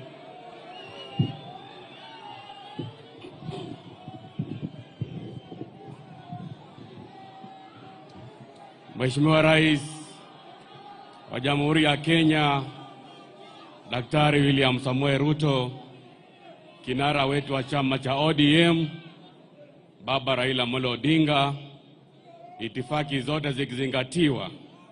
Bwana asifiwe. Kwanza kabisa, Mheshimiwa Rais, niruhusu nitambue mfalme wa the Wanga Kingdom ambaye ako hapa, Honorable Peter Nabongo, amekuja kuwa na sisi hapa. Pia niruhusu nitambue Kakamega Council of Elders ambao wamekuja hapa kwa siku ya leo kuomboleza ndugu yetu. Wasimame tafadhali, na MCAs wa Kakamega pia msimame, MCA 20. Asante. Kwa niaba ya wana Kakamega wote, mimi nimekuja hapa kuleta pole zetu kwa ndugu yetu na familia ya ndugu yetu George Oduor, ikiongozwa na mama mjane, Mama Karen, na pia Baba Raila Odinga. George mimi nilimjua, na tumepoteza jemedari ambaye amedhihirisha wazi ya kwamba as a security wa Baba Raila Odinga, you must be loyal. My brother George apumzike kwa amani. Jambo la pili, Mheshimiwa Rais, mimi nashukuru sana kwa niaba ya wana Kakamega wote vile mlitia mkataba na Raila Odinga ili tuweze kueneza maendeleo katika gatuzi zote 47. Na leo my brother Junet amesema ya kwamba atakuwa mstari wa mbele kutetea pesa zije katika gatuzi zetu 47. Kwa niaba ya magavana wote, mimi kama mwenyekiti wa kamati ya fedha, nashukuru sana ule mkataba ambao ulitilia mkazo pesa za kuja hapa katika gatuzi 47, shilingi bilioni 450. Na mimi niko na imani ya kwamba wabunge kuwekelea mkono hizo pesa zitakuja hapa. Mwisho kabisa, kwa niaba wana Kakamega wote, nataka kusema kwamba sisi tuko imara na tunaunga mkono serikali ya mapana na marefu, yani broad based government. Asanteni sana na Mungu wabariki.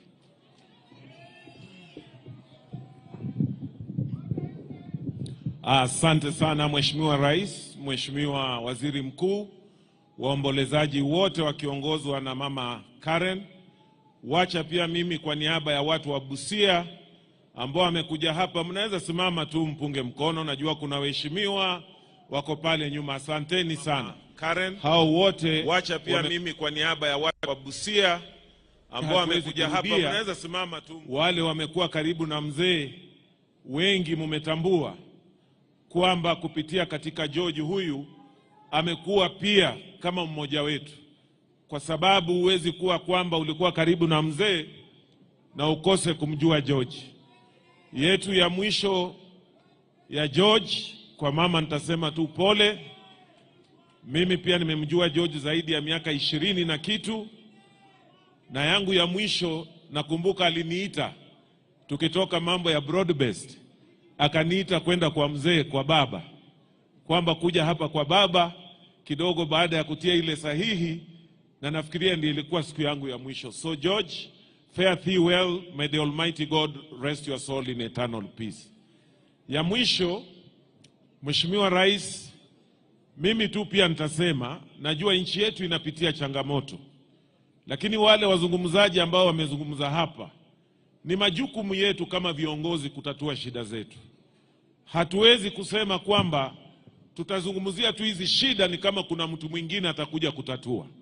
So vile tumesema kwamba Kenya ni yetu wote, na tukasema kazi ifanywe pamoja, haimaanishi vile watu wamezungumza hapa kusema kwamba ile maadili umekuwa nayo umeitupilia mbali. Ni kusema tu tutaweza weka mikono yetu pamoja vipi so that tuweze kufanya nchi yetu bora kwa sisi wote. So Wandai umezungumza, na mimi nitasema tu, unajua ile mambo iko hapa Siaya ndio iko Busia. Mambo ya Ring Road ilikuwa almost the last 20 years haijafanywa, na hata ilikuwa imeshawekwa kandarasi.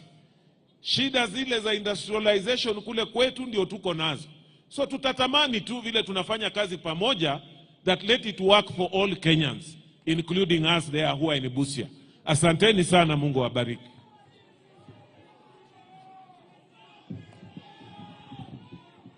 Your Excellency, the President of the Republic of Kenya, Dr. William Ruto, Your Excellency, the Right Honorable Raila Odinga, on my own behalf and on behalf of the good people of Migori, I bring my condolence to the family of George, to Baba, and to all Kenyans and the patriots who have lost a great person. Your Excellency, the President of Kenya, not many people know why Baba is called the People's President. Baba is called the People's President because of the love that the people have for Baba. But the People's President needs security, and that security, if the People's President is not the national president, is not given by the state. It is this great person lying here called George that developed the network of civilian securities who always secure Baba. In Migori, where we come from, George had a wide network of young people who are always and will always be protective of Baba. Baba, you have lost a true friend, a true security person who is much better than the official security that will always be offered to you. We have come here to support you. We have come here to support all of us. Finally, Baba, hii miujiza mmefanya pamoja na rais wa Kenya called broad-based government. This is the greatest thing. On my part, I have been around when we had KANU, tulikuwa na vita sana. I have been around when we had other parties. This understanding that you have brought and given to us as Kenyans has enabled us to sit everywhere, anywhere, including in funerals, na tulie na tuomboleze kama jamii moja. Continue it, and we hope in 2027 we'll continue like this. May God bless all of us. Asanteni sana.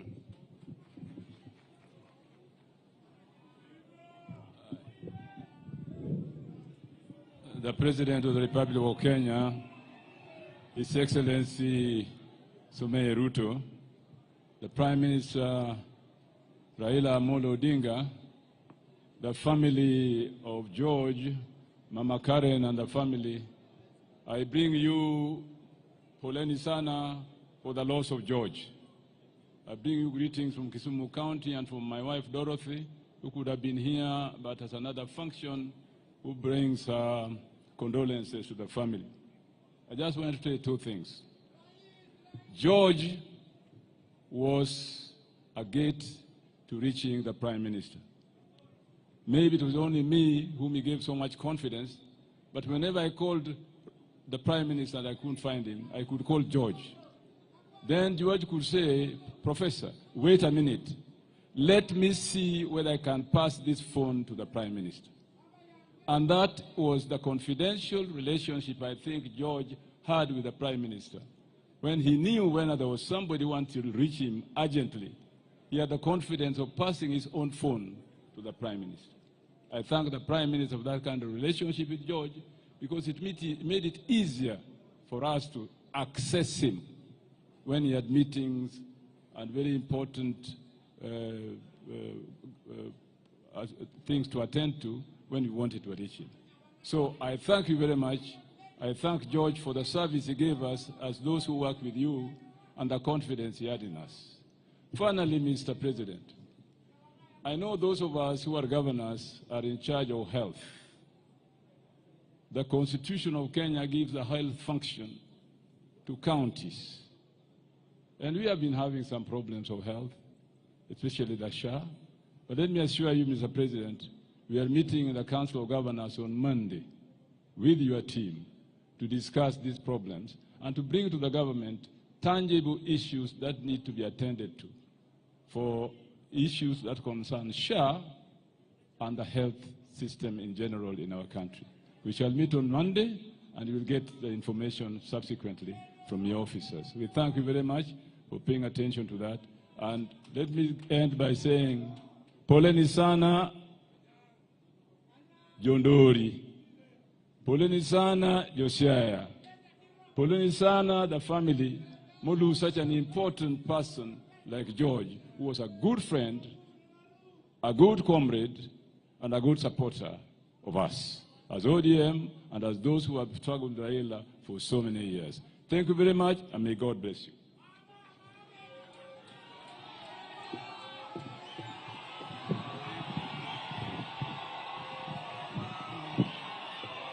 Your Excellency, the President of the Republic of Kenya, Your Excellency, the Prime Minister of the Republic of Kenya, the Church, and the family of the late George Oduor'S that we are sending off today. Wananchi wapendwa, hamjambo. First, as the national chairman of the ODM party, allow me to recognize all the ODM party officials right from polling station mpaka NEC. Nataka msimame mpunge mkono wale ambao wamechaguliwa katika chama cha ODM. Asanteni, mketi chini.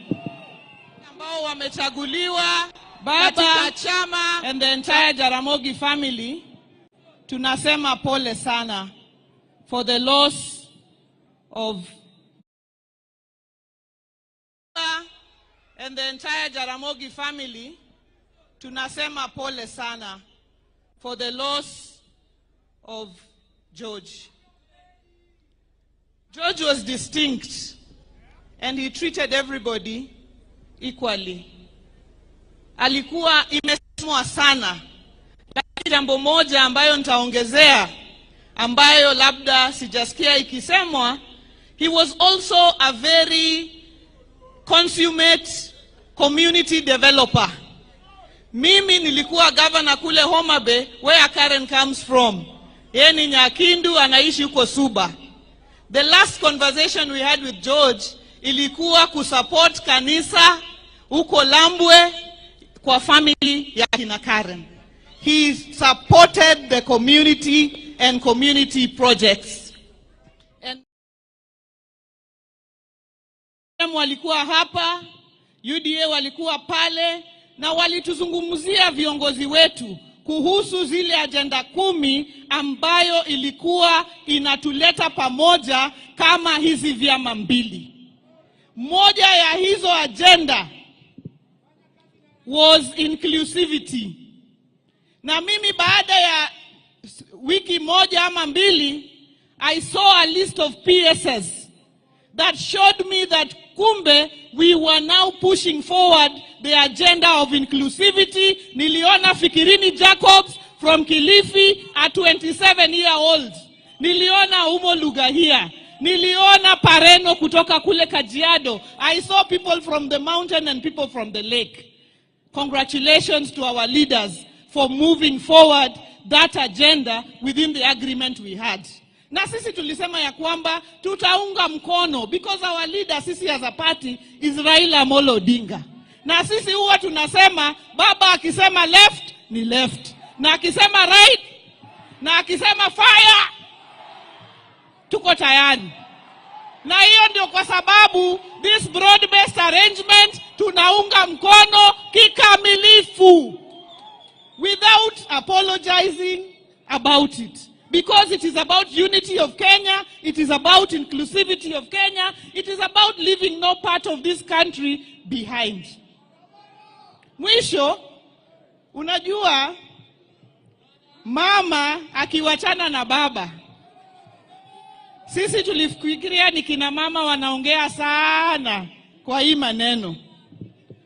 Mimi nimeona Iluongonika chiata kosoga chagua. Anakaa kama mama. Wakati alikuwa na mzee, alikuwa anasema huyu mzee ndiyo yeye, huyu ndiyo ndume, hata akiona ukipita pale kwa fence anakutupia mawe. Lakini wakati mambo inaharibika, huyu mama anafunga stocking kwa kichwa kabla hata hajapiga mswaki. Ameamuka asubuhi, anaenda kwa barasa. Anasema huyu mzee ni bure kabisa. Hata hawezi kuzunguka uwanja mara 8, anazunguka mara moja, anakaa namna hii, anakaa namna ile. Hii sasa ni vitu bure kabisa. Asanteni sana na Mungu awabariki.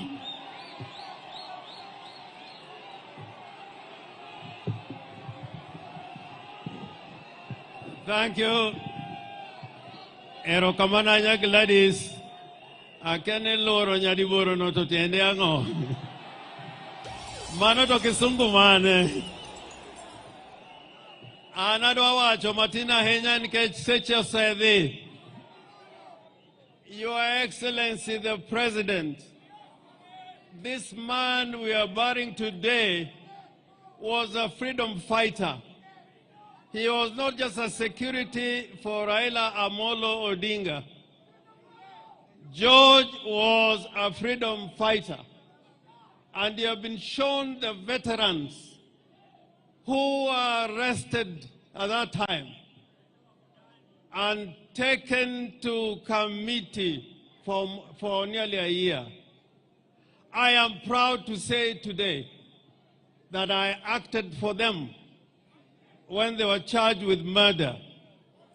For 9 months, they were in committee. I've been to committee myself. It is not a hotel.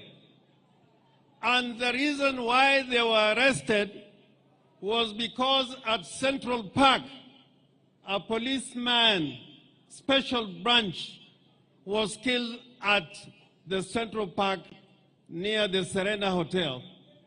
And this policeman made the mistake because he was not in uniform. And people saw him draw a gun. So the crowd jumped on him and he was literally pulled apart and died a very painful death at Central Park. Now, instead of doing proper investigations, what the police did was to look at the people who attended that rally, and they were looking at people who were generally with Raila Amolo Odinga or Jaramogi at that time, and that is why they were arbitrarily arrested. Even my own driver, who is here, Michael Kuma was also arrested. There's a young man I've known for years in the street, known as Dod Kenyatta. He was there. Lumumba Owade, who had just spoken, was there. There were nearly 9 of them. Your Excellency, what helped that case was there was a policeman who recorded his statement in English. And then when we went to court, after he had been sworn to say the truth and nothing but the truth, when he was shown the statement and asked which language he was going to speak in, and he said he is going to speak in Swahili. Unfortunately, his statement was in English. So when I started asking him questions in English, the judge then, Okubasu, insisted that he must answer in English, that there cannot be a policeman who was a superintendent of police who did not understand the English language. So every time I put him a question and read his statement, all the time he was saying, hiyo si mambo yangu, mimi sikusema hiyo. So ujinga ya huyo polisi ndio ilifanya hawa wenzetu wakatoka katika jela. They were found innocent, but the worst thing is that they were charged with murder. And this man, Oduor'S, would have been hanged. And it was not just one day. Lumumba here, after 8 months, again he was arrested in Bungoma, and they said they had killed the son of the former member for Ebuye, Honorable Sambu. And I used to go to Bungoma every day, very early in the morning from Nairobi. 5 of them were charged during a by-election. Most of those young men died. The veterans who were taken to committee, nearly 3 of them are dead. But what am I trying to say? And you have said it before at one time, that the weaponization of the criminal justice system should stop. The police should not be used to make up trumped up charges. This young man at that time, he was in prison for 9 months on trumped up charges because he was a freedom fighter, and that's why he was being arrested and charged with the offense of murder. And I thank God that policeman, he wrote a statement in English, but somebody wrote it for him, and then when he was being questioned in court, he said no, he didn't know. There was a time when Jaramogi was called upon to go and give a statement at the CID concerning the death of Julie Ward. I think, Raila, you remember this because there's a young man who had gone into exile and had talked to Jaramogi. And Jaramogi made a statement. Instead of investigating that case, they now called Jaramogi to make the statement. And it was not an easy time at that time. So what I'm trying to say, let us build a society which is based on the Constitution and the rule of law. We can say many things. And me, I cannot be praise singing because we fought for a democratic constitution where people should talk, where people should talk, where people should talk.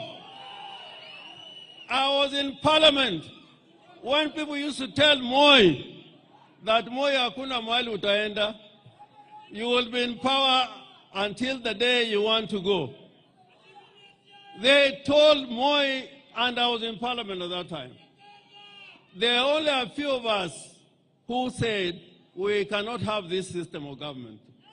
And Raila was the head at that time when Jaramogi had died, that we do not want that system of government. So I am asking you Kenyans, this constitution that we fought for, it is a very difficult document to keep. And if you keep on, song praising all the time, we will not have a country. So I urge you, tell your leaders the truth. Tell your leaders the truth. And know that even when, President, when you came here the first time, I was the only one who was here. I was the only one. I was here because I was convinced that institutions must work. A lot of my men, even Otiende here said he cannot come. I tried to persuade him. I was here alone with you because I don't praise, song praise. I believe that you are the president and we are going to talk. So this country will go to the dogs again if with the kind of language I'm hearing here, you continue with that language. Please, please, when you have something being brought to Siaya, it is a matter of right.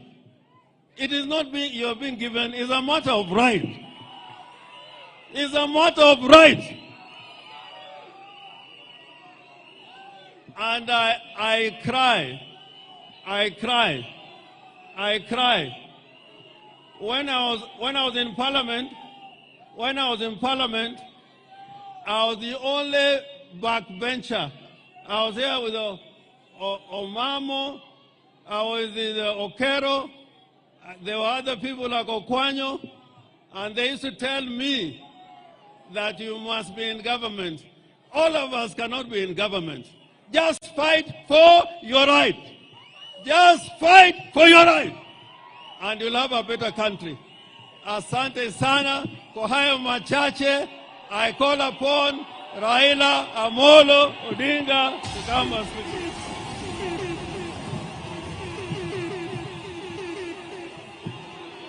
Hallelujah.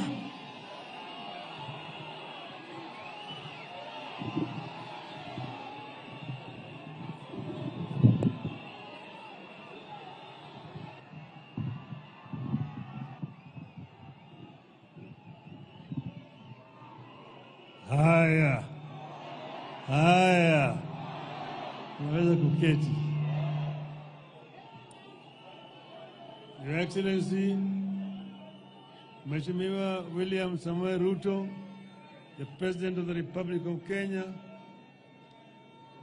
the governors, distinguished guests, ladies and gentlemen, hamjambo. Hamjambo tena. Yes. I first want to begin by thanking everybody who has come here today to help us do a send-off to George Nyangira Oduor'. It is very, very painful and it's very difficult for me to talk about George. But first let me begin by bringing condolences from Mama Aida, my wife, who cannot be here today because she's on a mission in Korea. That's why she's not here. George is a part of our family. And you see, it is now 10 years since we lost our first son, Fidel. And now George is gone. It's so painful indeed. If you say somebody is ready to take a bullet for you, George, I've known few people who can be as committed and dedicated like this young man. We have had, as they have said, a very difficult time sometimes. George is a very cool person and very intelligent, very observant. You think he's a fool when he's next to you, but he's thinking very deeply. So when he comes and tell you, this place is not safe, let's get out, you must get out very quickly. So it is very painful indeed. George worked for me. He did not work for Jaramogi. Just very briefly, Jaramogi was very briefly around there. when we recruited George, we sent him for training to South Africa. And in South Africa, he trained and was top of his class as a security officer. You can see his report. Later on, we sent him to Israel. Again, he trained in Israel for 3 months on security. If you look at his report, very, very, very exemplary. So he was a very highly trained officer. He even trained in the United States. He knows how to sense trouble. He feels it and he wants you. This is going to happen. This is going to happen. So we knew each other so closely, so well with George, and we've traveled around the world with him. Are they 7 continents? We've been with George to 5 continents, except Arctic and Antarctica. We've been all of those places. And he's so familiar with many other things. When you go to a place within a short period of time, he has moved around and he has scouted and know where the danger is. So it is painful. But the other people you've seen here, they call the veterans. Veterans, wasimami. Those people there. Hello? Veterans, fungeni mkono. These are the people who have been with us. There's very many. They are battle hardened. Asanteni sana. Ni hao watu ambao wamekuwa pamoja na George throughout all this period of time. So we have lost a son in our family, and we are very sad indeed. Mama Carol here has kept George. She has looked after George very well. George was all the time very smartly dressed when he comes to work. Thanks to Carol. Yeah. So I thank all of you for coming here today. Now today is not my day to make a long speech. I don't want to make a speech. But wacha niseme hivi. Kenya hii iko hapa na itabaki. Dunia ni daima, lakini binadamu haishi dunia daima. Kwa hivyo Kenya ni moja peke yake. Mpaka tulinde Kenya, na vile vile tubadilishe Kenya. Na Kenya italindwa na itabadilishwa na Wakenya, si mtu wengine. Kwa hivyo Wakenya mpaka wasimame pamoja. Yale ambayo hatutaki ni ubaguzi. Ubaguzi ya kijinsia, ubaguzi ya rangi, ubaguzi ya kikabila,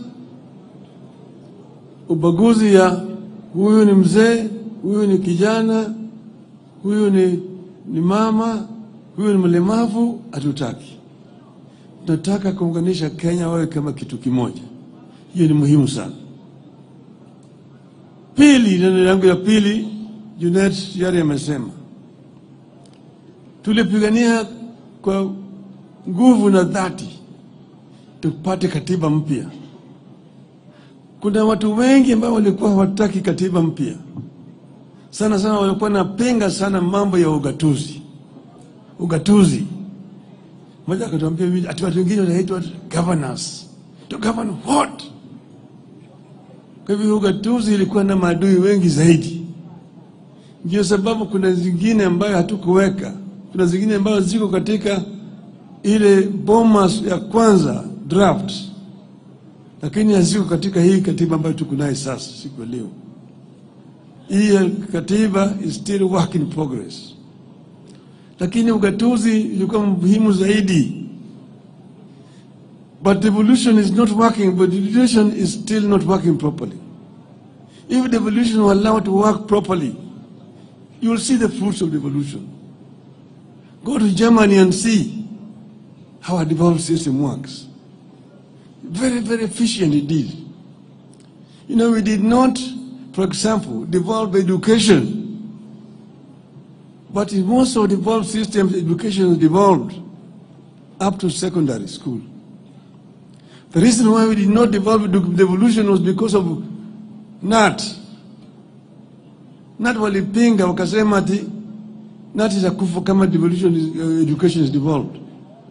Tutamobilize walimu kupinga hii katiba. That's why we did not devolve education. But even if it is not devolved, Mr. President, it can be delegated. Some functions can be delegated. That is not there. They opposed the devolution of education system. But even the other one, infrastructure. Your Excellency, I'm the one who was Minister for Roads and Public Works, came up and created these agencies, Kenha, Kura, and Kera. Because of the bureaucracy at that time, things were so centralized under the Minister of Education, and the permanent secretary is the accounting officer. Things were very inefficient, were not working. So with the World Bank, we worked together and created these agencies. But that was under a unitary system of government. With a devolved government, there's no need for Kura and Kera. Kura and Kera should be under the counties. It does not make any sense that somebody is sitting in Nairobi and has got roads in Mombasa town. Somebody is sitting in Nairobi and has got roads in Kisumu which cannot be touched by the government. Within Nairobi town itself, city itself, so many roads there are not under Nairobi county government. They're under national government. That's why it's so inefficient. It's so inefficient. Let us devolve funds to the counties. And as I was told the MPs, and I disagree. CDF, national government, give that CDF national government, but to the counties, not the MPs. Fuel levy. Members of Parliament, Your Excellency, have no business constructing roads. The role of a member of Parliament is clearly stated. Representation, legislation, and oversight. How do you oversight when you yourself are actually implementing?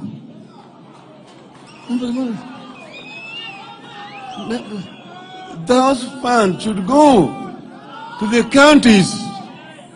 And if the governors mess up with those things, then we deal with the governors themselves. But they don't tie the hands of governors. And then MPs go and say, mimi ndio nimejenga barabara hii, pia nimejenga barabara hii, nimejenga shule hii, niko hospitali hii, governor hajafanya chochote. Because the governor has not been given the money. Give the money to the governors. Let devolution work properly. And that's why I say that if they don't do it, we will make it an election subject. Campaign properly against the members of Parliament. So that members of Parliament should allow governors to do their work and then do oversight, which is your constitutional duty. That is what I wanted to say today. I don't want to make a long speech. My brother, Mheshimiwa Rais wa Jamhuri ya Kenya, karibu, ongea na hawa watu yako.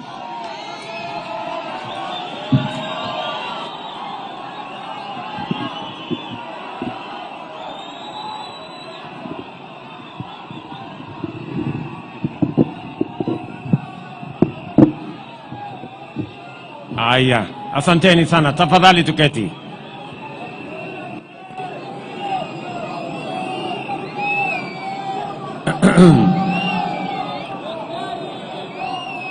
Mama Karen, mjane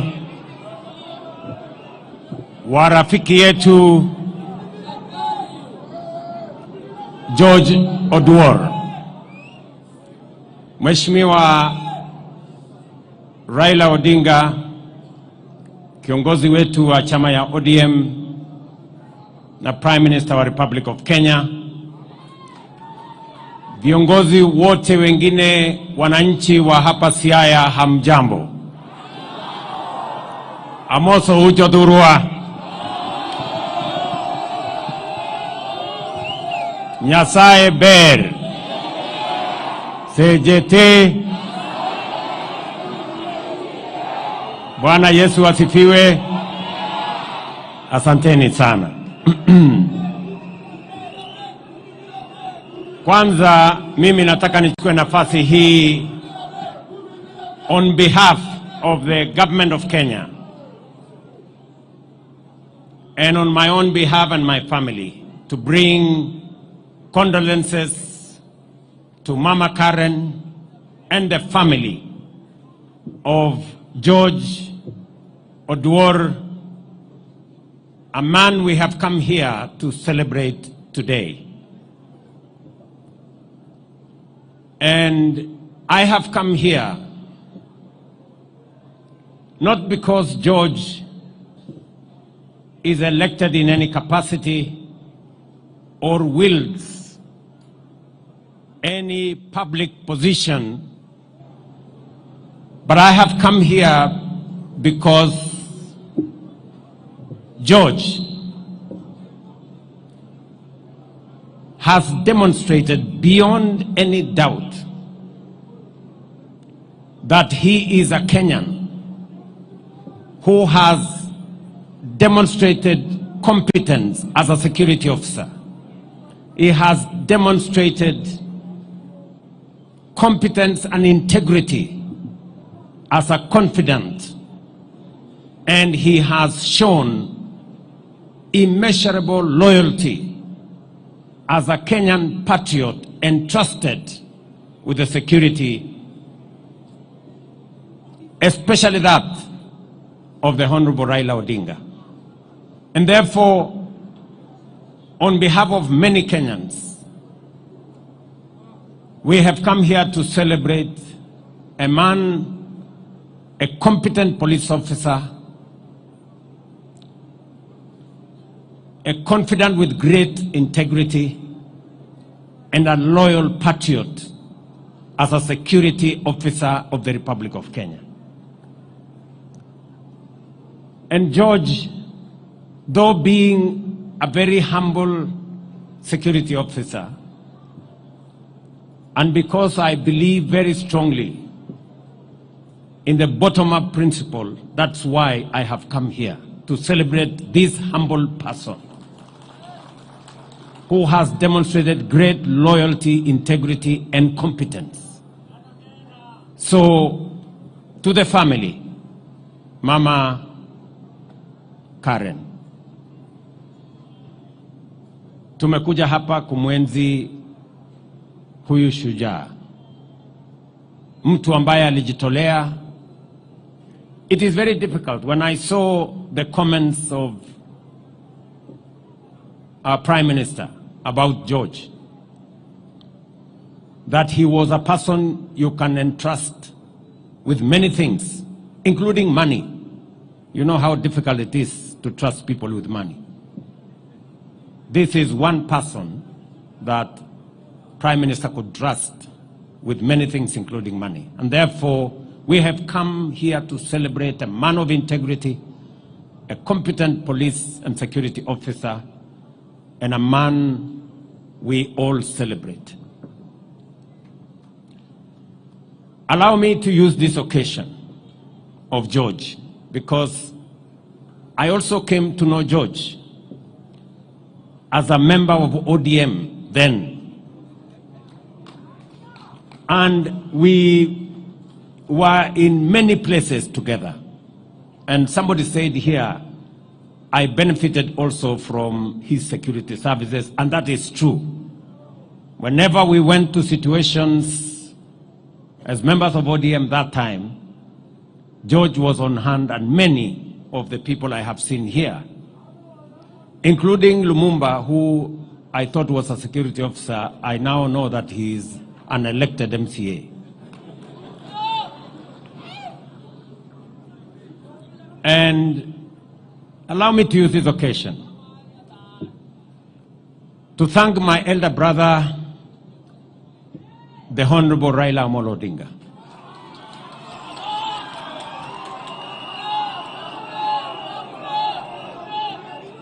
I have come a very long way with the Honorable Raila Odinga. And I want to stand here today and to say, I did not know that the man I stood by and gave my all at a moment in my life,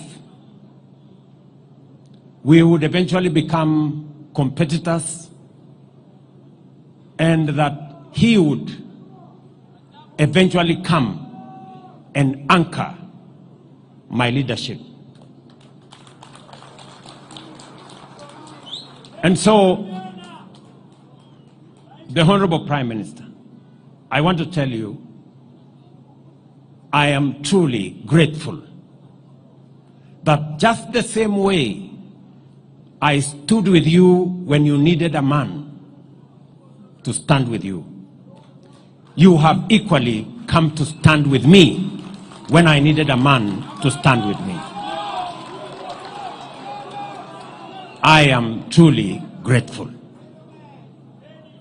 And I want to say this for the avoidance of any doubt, that when Baba here came to stand with me, it was not about him. It was not about his interests. It was not about parochial or sectarian or narrow interest. It was about the greater interest of Kenya. And history is going to judge the Honorable Raila Odinga fairly, that whenever there is an opportunity to stand for the nation, he has always stood for the nation. The Honorable Raila Odinga, I am very, very proud that our paths crossed and we have come this journey together. Let me say this to all of us. In this journey of nation building, everybody has a contribution to make in different ways. I am happy that today I am the leader of this broad-based government that I agreed with my brother Raila Odinga. And broad-based is not about the interests of any one of us. It's not about the interest of Baba here or my personal interest. It's about the interest of 45, 50 million Kenyans. And I will say this without any fear of contradiction, that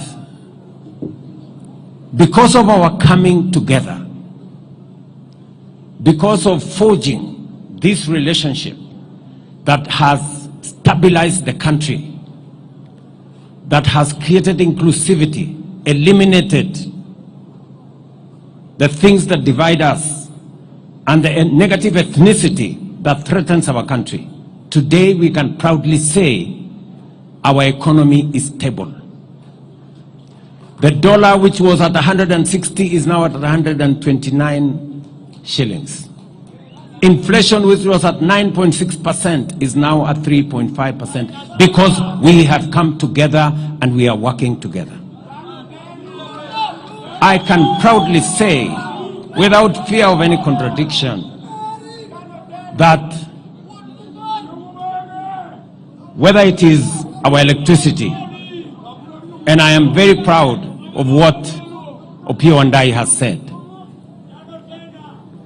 Today, we have resources spread around Kenya.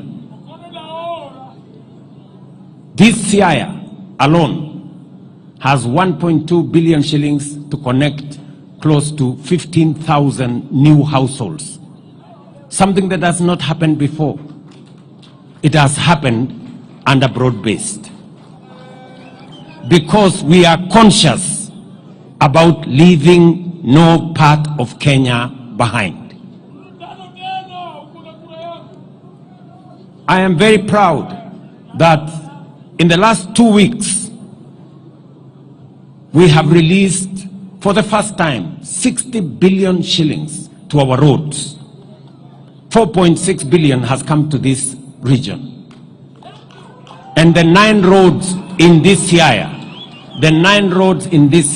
all the contractors will now go back because we have done what we have done together. And because we have put the country ahead of Raila's interests, of William Ruto's interests. And that is the moment that this country needs. That is the moment that this country needs. We can have the best constitution. We can have the best election. But if we don't have the right psyche and the unity of purpose, ethnicity, division can undermine even the good that exists in our society. And therefore, I want to say to you, my brother Raila Odinga, that what you have done is what has enabled me even to do what we are doing in our housing, our markets, our infrastructure. And I want to say that our nation, Kenya, has consistently been undermined by division that undermines the national interest. And there is absolutely every reason for us to find it in ourselves how to forge unity for purposes of the nation. Kwa hivyo mimi nataka niseme leo nimekuja hapa kuungana na familia ya ndugu yangu Raila Amolo Odinga. Huyu George ni mtu ambaye alitusaidia, hata na mimi nilifaidika wakati tulikuwa pamoja katika ODM. Na nimesikia Sifuna anaongea na nguvu. Wakati unaongea mambo yangu Sifuna, ujue mimi ndio mwanzilishi wa ODM. So naenda polepole kidogo. Yes. Sisi ndio tulianza hii kitu. Ama namna gani? Na unajua ukinisukuma sana nitaitisha mkutano ya founder members ya ODM. Sindio? Unajua tukiitisha hiyo mkutano tunaweza kufanyia discipline sisi ambao tulianza chama. Sindio? So tuendeni mosmos. Ile kitu mimi nataka niwaambie ni kwamba vile ndugu zangu wameongea hapo mbeleni, sio lazima sisi wote tuwe katika ndani ya serikali. Ni kweli. Lakini nani alisema kuna watu wamechaguliwa wawe wanakaa tu nje ya serikali all the time? Kuna mtu alisema kuna watu wamepangiwa kukaa nje ya serikali miaka yote? Hapana. And that is why, tuambiane ukweli, that is why baba na mimi tuliketi chini tukasema it is time for us to work on a formula that brings inclusivity and brings all of us to appreciate that it is not necessary for one to get out for one to be in. Sio lazima mtu atoke ndani ya serikali ndio mwingine aingie. Na ndio tulikataa ile maneno ya wale walikuwa wanatupangia mambo ya shares. Kusema kuna watu permanently wanafaa kukaa nje, wanakaa ni kupaguliwa miaka yote, And that is why I am confident and I speak straightforward that we must get rid of the politics of ethnicity, division, ile siasa ambayo ni ya ukabila, siasa ya chuki, siasa ya kubagua watu wengine. Hiyo siasa tunataka kuondoa katika taifa letu la Kenya. Na inawezekana my friends, inawezekana sisi wote tuchangie katika kuendesha serikali ya Kenya. Inawezekana. That is why that's what broad-based has taught us. It has taught us that we can be together, that others must not be out for others to be in. We can all be there. Sasa niwaulize, simzee baba yetu hapo Oburu ameongea.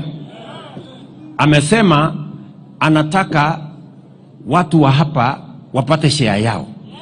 Na hiyo share yao sio share ya watu wengine. Kila mtu atapata share yake. Therefore, it is possible for us,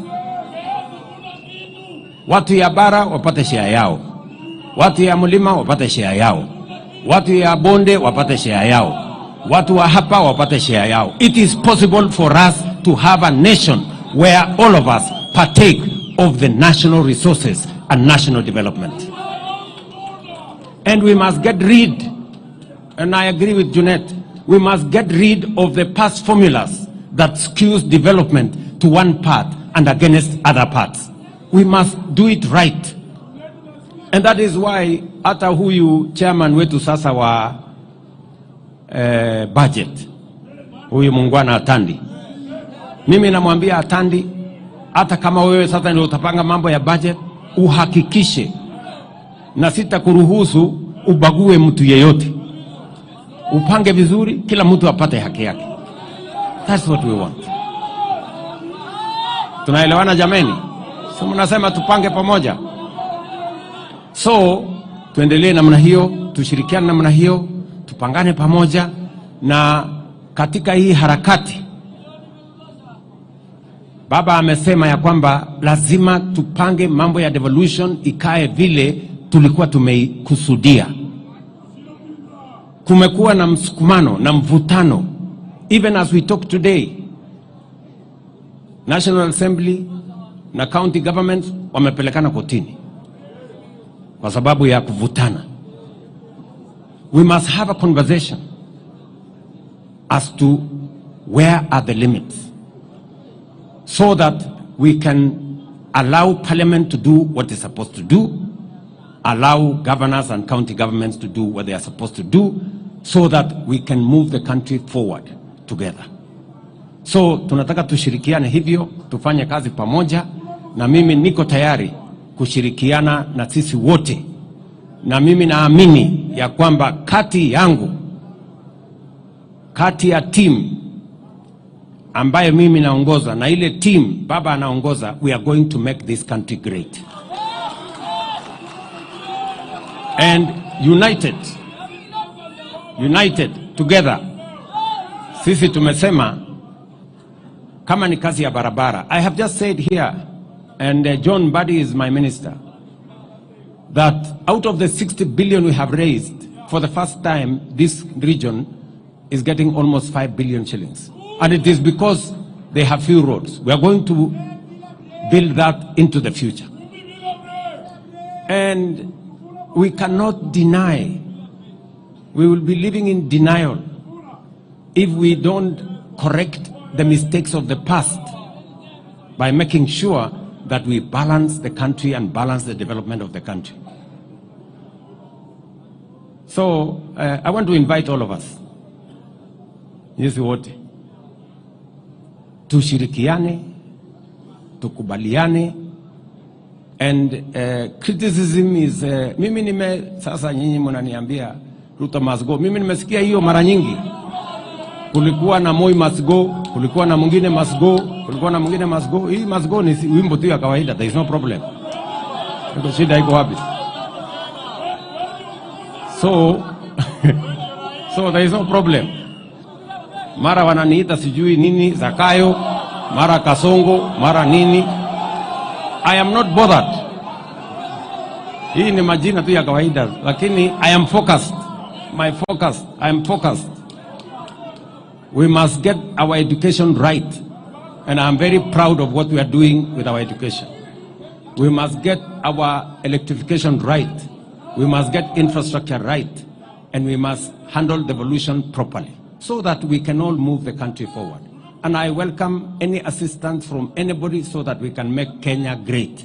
That is my mission, that is my commitment, and we are going to do this together. Tumekubaliana jameni? Munasema tushirikiane ama munasema tutengane?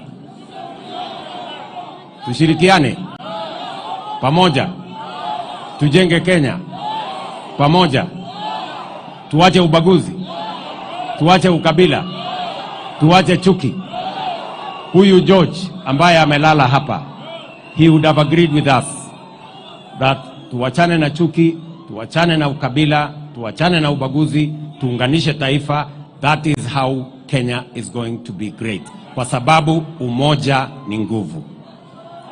Mwisho, huyu mungwana mbunge wa Rarieda, huyo Tiende Amolo, amesema hii shule in honor of George, this great man, in honor of George. Huyu mbunge wenu amesema tusaidie kujenga hii shule. And I am committing 20 million shillings to elevate this school in honor of this great man. Wewe Otiende wa Amolo utanifuatana na mimi. Next week nitakuandikia kacheki ya kuendesha hiyo shule. So tushirikiane hivyo. Na kuna mambo mengine mengi ambayo yametaja. Kuna maneno ya hostels, kuna maneno yale mengine ya soko, kuna maneno ya affordable housing. If I had time, I would elaborate, but that is all in our plan. Kwa hivyo, asanteni sana. Nyasaye okwedu. Mungu wabariki. Thank you.